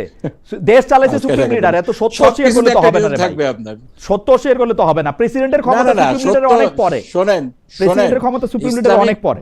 ইসলামিক আবার আপনি বলতেছেন ইরানেরটা আপনি ফলো করেন না, আবার উদাহরণ দিচ্ছেন ইরানের। মানে এটা হইলো? শোনেন, একটা হলো আপনার ideal situation, Iran definitely ideal situation না, এজন্য আমি এটাকে উদাহরণ হিসেবে নিব না। কিন্তু আপনি যেভাবে সুইপিং কমেন্ট করে বলে দিলেন, আমি কোনো সুইপিং কমেন্ট করতেছি না ডক্টর মোমেন। ডক্টর মোমেন, আমি কোনো সুইপিং কমেন্ট করতেছি না। অটোক্রেসি কায়েম করা, এটার আমি ঘোর বিরোধী। আমি এই পর্যন্ত দেখি নাই কোথাও খেলাফত কায়েম হইছে এই পুরা পৃথিবীর মধ্যে, পুরা কোন দেশের মধ্যে, যেটা আপনি বলছেন সেরকম করে আমি দেখি নাই। আপনার যদি দেখেন আপনি আমারে দিতে পারেন। আপনি বলতেছেন ইরানে আপনি দেখছেন, ইরানেরটা আবার আপনি আইডিয়াল মানবেন না, এবং ইরানেরটা আমি আপনার অবশ্যই আইডিয়াল মানবো না। আইডিয়াল কেন বলতে যাব? আমি তো বলতেছি সুন্নি ডক্টরিন ইরানে হয় না, ইরানে আপনি যেটা করছেন সেটা হয় নাই। ইরানে বায়াত, ইরানের রাফসানজানি বলছে খামেনাই হইছে, খামেনাই বলবে তার ছেলে হইছে, তার ছেলে বলবে আরেকজন হইছে, ওরকম হবে। এটার মধ্যে কারোর সাথে কনসালটেশন নাই, নাই কনসালটেশন, বায়াত। আপনি বললে তো হবে, আমি বললেই হবে। Check it back. কেমনে হবে আপনার? না, আপনি চেক করেন। জনাব ডক্টর মোমেন, আপনাকে ধন্যবাদ। আমি জনাব ফজলে খুদা বাবুল আপনার কাছে একটু আসি। পঞ্চদশ সংশোধনী মামলা আপিল বিভাগের রায় হয়েছে, এটা ডক্টর মোমেনের বিষয়বস্তু। তবু আপনার কাছ থেকে একটু শুনে নেই। যার মাধ্যমে ফিরেছে তত্ত্বাবধায়ক সরকার, আগামী নির্বাচনে তত্ত্বাবধায়ক সরকার অধীনে করতে হলে আগে সংবিধানে সেই বিধান নতুন করে যোগ করতে হবে, এটা বিএনপি করবে। আমরা আইনমন্ত্রীর কাছে শুনছি যে জনাব আসাদুজ্জামান দায়িত্ব নিয়ে বলেছেন পরবর্তী জাতীয় নির্বাচন তত্ত্বাবধায়ক সরকারের অধীনে হবে। কিন্তু জুলাইতে যে আপনারা সবগুলি দল নিয়ে আলোচনা করেছেন, সেটার মধ্যে একটা অন্তর্বর্তী সরকারের একটা রূপরেখা ছিল যে কিভাবে সেই অন্তর্বর্তী সরকারটা বাছাই করা হবে। সেটাতে বিএনপি আসলে একরকম একমত হয়েছিল, কোনো নোট অফ ডিসেন্টের কথা আমরা শুনি নাই। কিন্তু এখন বিএনপি স্পষ্টত ওই পুরনো তত্ত্বাবধায়ক সরকার ব্যবস্থাকে প্রেফার করতেছে, যেইটার জন্য আমরা বিচার বিভাগকে মানে ধ্বংস হয়ে যেতে দেখছি একরকম। যেটা আমরা দেখছি যে বিচার বিভাগের অঙ্ক কষা শুরু হয়েছিল, নানা রকম ঝামেলা তৈরি হয়েছিল। সেটা আপনি যদি একটু আমাকে বলেন যে এটা কারণ কি? জি ধন্যবাদ। আমি আইনের মানুষ নয়, কাজেই আইন নিয়ে কথা বলার, তবে এইটুকু বুঝি আমাদের খুবই যোগ্য একজন আমরা আইনমন্ত্রী পেয়েছি, খুবই ব্রিলিয়ান্ট মানুষ। আমরা পাশাপাশি রুমে থাকতাম, আমরা তাকে একজন মেধাবী মানুষ হিসেবে জানি। উনি তার প্র্যাকটিসের সময়ও উনি সেরকমই অবদান রেখেছেন। কাজে আমার মনে হয়েছে উনি যেটা বলেছেন উনি সেরকমটাই হবে। এখন আসেন যে বিএনপি যেটা প্রথম কথা আমরা বলছি কি যে আমরা জুলাই সনদ যেটা স্বাক্ষরিত হয়েছে, যেখানে আমাদের নোট অফ ডিসেন্ট নাই, ওইটা আমরা পালন করব। এটা আমরা আগেও বলেছি, এখনো বলেছি। নাম্বার 2 হচ্ছে আপনি যেটা বলছেন যে ওই আগের তত্ত্বাবধায়ক সরকার, আসলে ওই আগেরটা না পরেরটা না নতুনটা, এই ব্যাপারে আসলে আমার আসলে এখন পর্যন্ত ধারণাটা আমাকে দলীয় ভাবে দেওয়া হয়নি বা আমি জানিও না। আপনারটা যদি ধরে নিই আমি, না যে মানে না ওই না মানে আগের বাবুল ভাই, আপনি তত্ত্বাবধায়ক বাবুল ভাই, আমি একটু সরকারটাই অবাক হবে। হচ্ছি এটা দেখে, কারণ আসলে তত্ত্বাবধায়ক সরকার বা অন্তর্বর্তী সরকার বা নির্বাচনকালীন সরকারটা কেমন হবে সেটা নিয়ে দীর্ঘদিন আলোচনা হয়েছে। আপনাদের প্রতিনিধিত্ব ছিল, পত্রপত্রিকা অনেক লেখা হয়েছে, টেলিভিশনে সরাসরি দেখা হয়েছে। আপনি কি জি। এইটা একবারের জন্য দেখেন না যে এইটা আসলে ত্রয়োদশ সংশোধনীতে বর্ণিত বিচার বিভাগের থেকে একজনকে নিয়ে তত্ত্বাবধায়ক সরকারের প্রধান করার ব্যাপারটা থেকে আলাদা, এবং সেই সময় এই সমস্যাগুলি বলা হয়েছিল, কিন্তু কেন সর্বশেষ অবসরপ্রাপ্ত প্রধান বিচারপতিকে আসলে তত্ত্বাবধায়ক সরকারের প্রধান করা যাবে না? আপনারা যে আগের সিস্টেমে ফিরে গেলেন, এটা কি দলীয় ফোরামে আলোচনা হয়েছে? আর আপনি যাকে বলতেছেন যে আমাদের খুব কি বলবো, যে আমাদের খুব যোগ্য আইনমন্ত্রী, সেই যোগ্য আইনমন্ত্রী যখন অ্যাটর্নি জেনারেল ছিলেন তখনই কিন্তু এই লগুলি প্রস্তাব করা হয়েছিল, এনাক্ট করা হয়েছিল, উনি জি। একমত হয়েছিলেন। জি আচ্ছা, এখানে আমি একটু হেল্প করি। এখানে যেটা হয়েছে, আপনার প্রথমে পঞ্চদশ সংশোধনীর আগে ত্রয়োদশ সংশোধনীর একটা রায় হয়েছে, ঠিক আছে? সেই রায়ে তত্ত্বাবধায়ক ব্যবস্থা কিন্তু আমাদের সংবিধানে ফিরেছে, এবং এটা যে ফিরেছে, এটা ফিরেছে আপনার পুরানো ফর্মেই। কারণ ত্রয়োদশ সংশোধনীর মাধ্যমে 96 সালে যেটা বলা হয়েছিল, সেখানে তো অবসরপ্রাপ্ত বিচারপতির কথাই বলা হয়েছে। কিন্তু পঞ্চদশ সংশোধনীতে এইটা যে বাতিল হলো, পঞ্চদশ সংশোধনীর মাধ্যমে কিন্তু নতুন একটা মানে ত্রয়োদশ সংশোধনীকে বাতিল করা হয়েছিল, এবং ওখানে মানে রাষ্ট্র পরিচালনার ফরম্যাট, ইলেকশনের টাইম পর্যন্ত কি হবে সবকিছু বলা হয়েছে। পঞ্চদশ সংশোধনীর মামলায় যেটা করলো কোর্ট, সেটা বলল যে যেহেতু তত্ত্বাবধায়ক সরকার এই বিষয়টা মানে ফরম্যাটটা কি হবে, যেহেতু একটা ফাংশনাল সংসদ এখন রয়েছে, এটা পুরো পরিপূর্ণ রায় আসলে বুঝতে পারবো আমরা। ভিতরে যে মানে হিয়ারিং এর সময় আমি ছিলাম, সেটা যেটা শুনেছি, সেটা বলেছে যেহেতু আমাদের একটা ফাংশনাল সংসদ রয়েছে, exact form of caretaker government কি হবে সেটা সংসদে ডিসাইড করবে। আমরা এই ফরম্যাট ভিতরে যাব না। আমাদের যেটা সেটা হলো যে পঞ্চদশ সংশোধনীর যে এটা বেআইনি, এখানে যে তত্ত্বাবধায়ক সরকার বাতিল করা হয়েছে এটা যে বেআইনি, এটা আমরা বলে দেবো। আমার মনে এখানে হয় যেটা হয়েছে, ভাই এখানে আমি বলি, এটা হয়েছে কি আপনার জুলাই সনদে যেটা বলা হয়েছে, সেখানে হলো যে স্পিকার, ডেপুটি স্পিকার বিরোধী দল থেকে, সংসদ নেতা বিরোধী দলের নেতা, আমি অবশ্য এবং আপনার কাছে আসবো, প্রধান। আমি অবশ্য আপনার কাছে আসবো। আমি একটু জনাব ফজলে হুদা বাবুলকে আচ্ছা, ঠিক আছে, জি। ফজলে হুদা বাবুলকে আমি জি। শুনি, কারণ আমিও জি মোটামুটি ভাবে আইনের ছাত্র না হইলেও যতটুক বুঝি আমি খেয়াল করতে চেষ্টা করি যে এটা আসলে কি বলা হয়েছিল, জি প্রেক্ষাপটটা আমার জি মানে আমার মনে হয় যে ডক্টর মোমিন কিন্তু ডিটেল বলেছে। তো এটা সংসদ ঠিক করবেন। তো সংসদ যদি ঠিক করে তাহলে সংসদ সেভাবেই ঠিক করবেন। আর যে কথাটা আপনি বললেন যে মাননীয় আইনমন্ত্রী অ্যাটর্নি জেনারেল থাকতে এক ধরনের করেছেন, মন্ত্রী হয়ে আরেক ধরনের করছেন, এটা হয়তো আপনি বলার চেষ্টা করেছেন। দেখুন, উনি যখন অ্যাটর্নি জেনারেল ছিলেন তখন ওই রাষ্ট্রের কিন্তু উনি ওই বিভাগের একজন বা কি বলবো কর্মকর্তা ছিলেন। এখন কিন্তু উনি একটা আমি কারেক্ট স্বাধীন করি, রাষ্ট্রের সর্বোচ্চ আইন কর্মকর্তা ছিলেন। সর্বোচ্চ আইন কর্মকর্তা ছিলেন। ধন্যবাদ। তো ওই উনি কিন্তু এখন একটা নির্বাচিত সংসদের, স্বাধীন নির্বাচিত সংসদের, উনি যে একজন পার্লামেন্ট মেম্বারও, উনি কিন্তু এখন স্বাধীনভাবে উনি একজন আইনমন্ত্রী একটা স্বাধীন সংসদের। কিন্তু দুটার প্রেক্ষাপট তো দুরকম হবে, যে এটা খুব একটু বুঝি স্বাভাবিক। আমি যে দুইটার প্রেক্ষাপট জি। দুই রকম হবে, জি। কিন্তু জি। যেটা সাদা সেটাকে আমি সাদা বলতে পারবো না, ওয়ানলি বিকজ আমি একটা চেয়ারে বসে রয়েছি, এবং রাষ্ট্রের সর্বোচ্চ আইন কর্মকর্তা অ্যাটর্নি জেনারেল কিন্তু সরকারের চাকরি করে না, উনি রাষ্ট্রের সর্বোচ্চ আইন কর্মকর্তা। রাষ্ট্র হচ্ছে ওনার, সরকার হচ্ছে ওনার ক্লায়েন্ট। উনিই তো সবার আগে জি। বলবে যে এটা ঠিক হইতেছে না, ভাই ঠিক এটা ঠিক বলেছেন। করেন। ঠিক He বলেছেন, didn't do that. ঠিক বলেছেন। এখন আইসা উনি জি। সংসদের মধ্যে দাঁড়ায় উনি এটার মধ্যে থেকে কথা কইতে থাকে, এটার এই ভুল হইছে, এই ভুল হইছে, এটা ভালো না, এটা খারাপ, এটা কেমন? না, আমি এখন একটা উদাহরণ দেই। উনি করছে। জি, ডক্টর মোমেন আপনি উদাহরণ একটু এই দিন। মোমিন ভাই, উদাহরণটা হলো ওই যে আমি বলি। সংসদ সচিবালয়ের যে আইনটা হলো, যে এটাকে আমরা যে আমরা বাতিল আপনাকে করলো। আমরা আপনাকে শুনবো, সংসদ সচিবালয়ের আইনও শুনবো, ওই সময় উনি ছিলেন, ওনার কথা আমরা শুনেছি। আমরা একটু বাবুল ভাইয়ের কথা শুনি। বাবুল ভাই, জি, বাবুল আপনি ভাই, যেটা আসাদ বলছেন, ভাই, হ্যাঁ, বাবুল আমি ভাই, শুনলাম। আসাদ ভাই, আমরা খুবই ঘনিষ্ঠ। সাদা সাদা কালা কালা, জি। ওইটা কথা আপনারটা ঠিক আছে, কিন্তু বিষয় হচ্ছে যে সাদাকে সাদা বলতে পারবে না কেন, আর কালোকে কালো কেন বলতে পারবে না, এ তো সংসদ ঠিক করবে ভাই। এখানে তো কোনো ব্যক্তির কোনো ব্যক্তিগত মতামত তো, আর উনি তো কোনো ব্যক্তিগত মানুষ নয়। এখন উনি সরকারের একটা আইনমন্ত্রী, এটা সরকার একটা দলের থেকে হয়েছে, সো উনি সেই প্রেক্ষাপটেই কথা বলবেন। কিন্তু Fine, ব্যক্তিগতভাবে Fine. এটা তো না, যে ব্যক্তিগতভাবে কথা বলবেন না, সেটা স্বাধীনতার বিষয়। ব্যক্তিগতভাবে কথা বলবেন না। জি। আমার কথা যদি মনে হয় যে উনাকে আমি ব্যক্তিগতভাবে কথা বলতেছি, এই কথা ঠিক না। কারণ ব্যক্তিগতভাবে আমি আসাদ ভাইকে চিনি, ব্যক্তি জি। আসাদ আর মন্ত্রী আসাদ তো অবশ্যই আলাদা, এটা নিশ্চয়ই আপনিও জানেন। জি। কিন্তু ঘটনা হচ্ছে যে আমি যেটা বলতে চাই যে যে প্রক্রিয়াটা ডক্টর মোমেন কিছুটা বললেন, আমার এটা মুখস্থ আছে, যে যে প্রক্রিয়ার মধ্যে, আমি আর এটা রিপিট করতে চাই না, যে তো একটা অন্তর্বর্তীকালীন সরকার বা তত্ত্বাবধায়ক সরকার করার কথা ছিল, যেটা আসলে কোর্ট সবসময় এরকম বলে। এমনকি বিচারপতি এবিএম খায়রুল হকও যখন এই তত্ত্বাবধায়ক সরকার ব্যবস্থা সংবিধানের সঙ্গে যায় কি যায় না যখন রায়টা দিছে, তখনও কিন্তু এটা সংসদের উপরে ছাড়ছে, বা ও কিন্তু বলে না যে এটা তুমি এখন বাতিল করে দাও। আওয়ামী লীগ যেটা করছে, উনার কাঁধে বন্দুক রাইখা তড়িঘড়ি কইরা 1 মিনিট বা 1.5 মিনিটের মধ্যে এটা বাতিল করে দিছে। এখন ঘটনা হচ্ছে এটা সংসদই করবে, আপনারাই করবেন। কিন্তু ঘটনা হচ্ছে যে জুলাইতে আপনারা এই ব্যাপারটা নিয়ে কিন্তু আলোচনা করছিলেন ভাই, অনেকগুলি বিষয় নিয়ে আলোচনা করছিলেন, অনেকগুলি বিশেষজ্ঞরাও জিজ্ঞেস করছিলেন, কইরা একটা একমত হইছিলেন, হইয়া এখন আবার ত্রয়োদশে যাইতে চাইতেছেন কেন? এটা হচ্ছে আমার প্রশ্ন। এইটা তো এখন আমরা যেতে চাচ্ছি কারণ এখানে তো কোর্ট একটা ডিরেকশন, না না, কোর্টের ডিরেকশনটা হচ্ছে এটা সংসদ ঠিক করবে ভাই, কোর্টের উপরে বন্দুক রাখেন না। ওই সংসদ অনুযায়ী তো ঠিক হবে, ওই সংসদ অনুযায়ী ঠিক হবে। তো সেই ক্ষেত্রে তো আইনমন্ত্রীকে একটা রূপরেখা দিতে হবে না, যে আমরা ডেপুটি স্পিকার আর স্পিকার কইছিলাম, এখন ডেপুটি স্পিকার তো জামাত ইসলামী নেয় নাই, এখন আমরা কি করব? এখন ওরকম তিনজনের নিয়ে আমরা একটা করব, এটা তো একটা রূপরেখা কিছু না। আমি অ্যাডভোকেট আসাদুজ্জামানকে যেটুকু বুঝলাম, উনি বলছেন যে এর আগে তত্ত্বাবধায়ক সরকার যেমনি আসিল, যেটা আওয়ামী লীগ সরকার বাতিল করছিল, এমনি হইব। ফেয়ার এনাফ, আপনাকে সর্বশেষ অবসরপ্রাপ্ত প্রধান বিচারপতি হবে তত্ত্বাবধায়ক সরকারের প্রধান।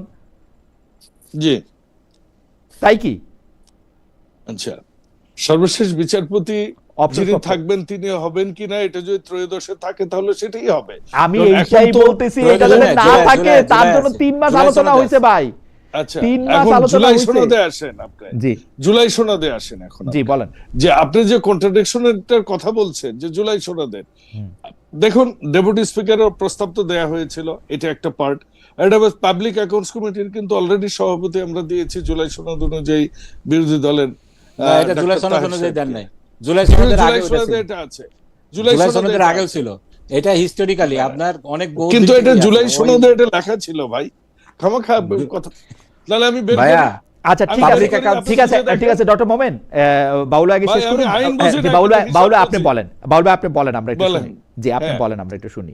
তো কাজে এটা আমাদেরকে একটু বুঝায় বলেন, আমি বুঝতেছি না অবশ্য, আমার একটু সাহায্য করেন। জি বলেন ভাই, আইন নিয়ে আমার কাছ থেকে বুঝতে চান না আপনি?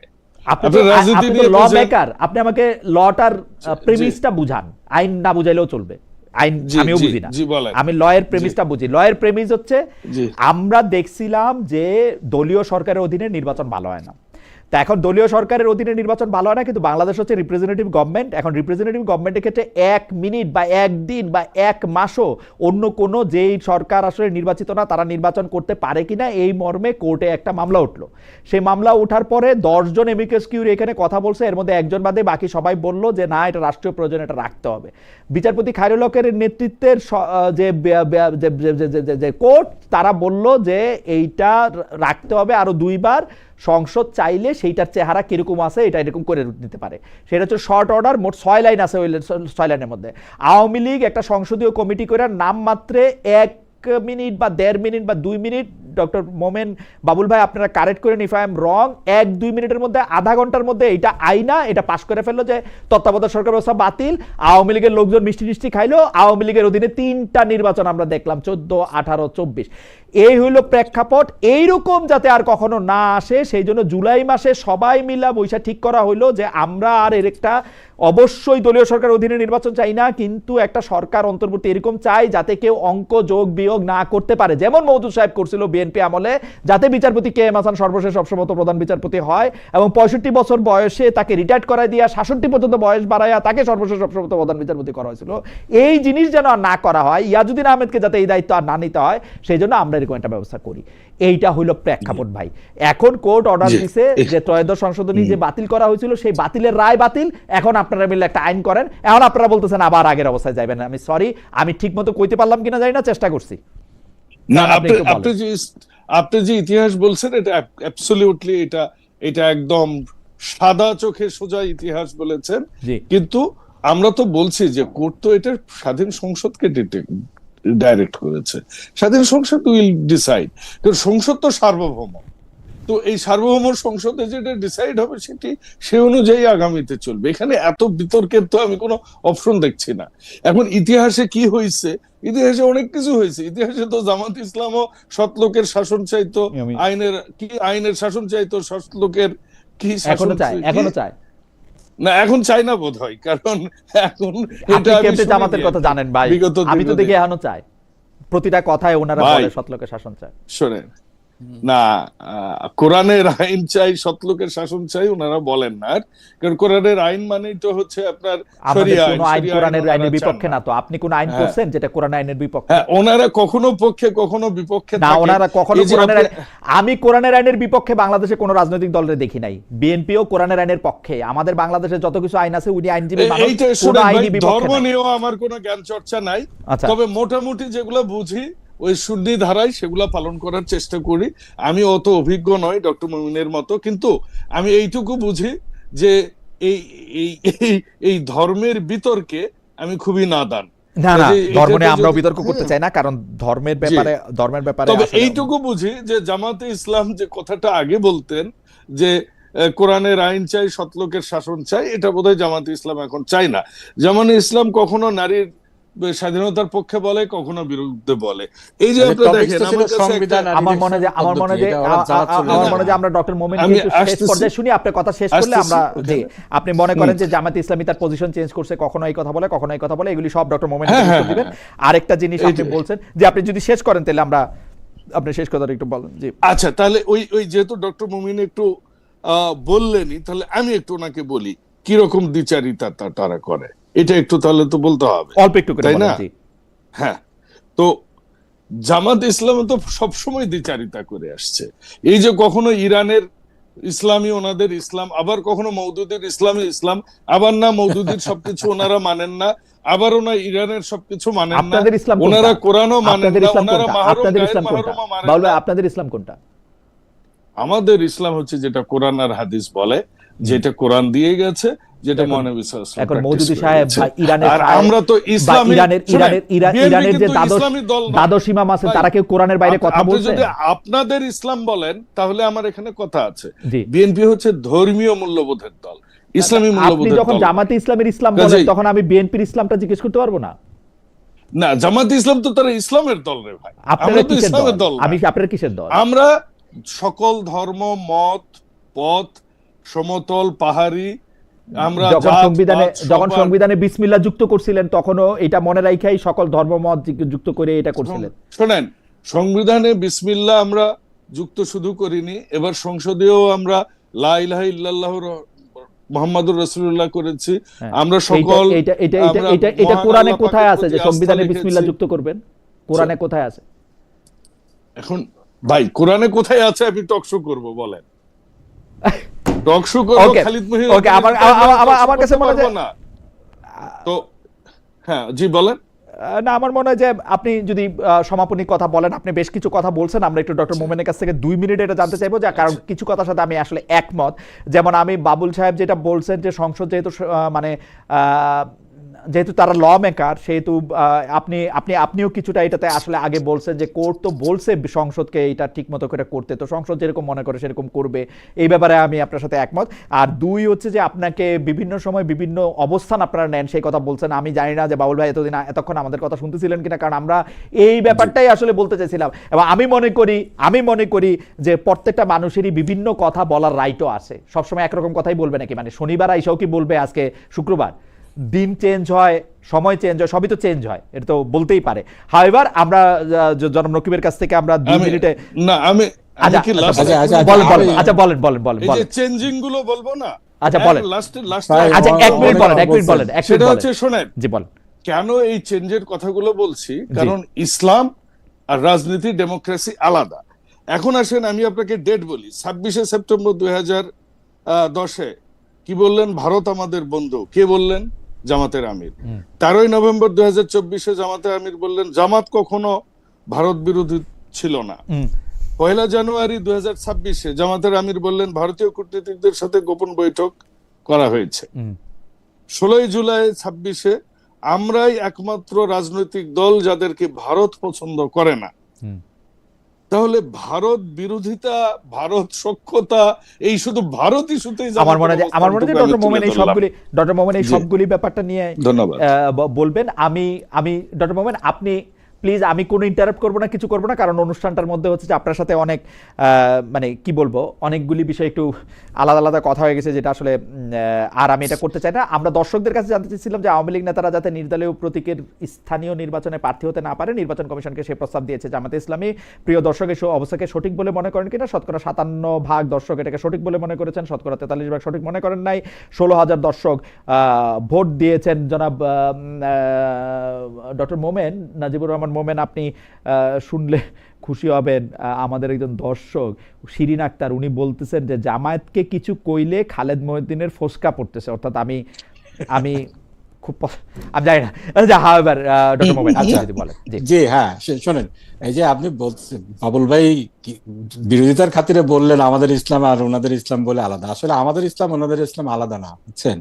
এই যে আমি সংসদে আমরা ইসলামের কথা বলি না সেটাও না, সংসদে আমি সুদের বিষয়ে, সুদের অভিশাপের বিষয়ে বলেছি, জাকাত ভিত্তিক অর্থনীতি প্রতিষ্ঠার কথা বলেছি।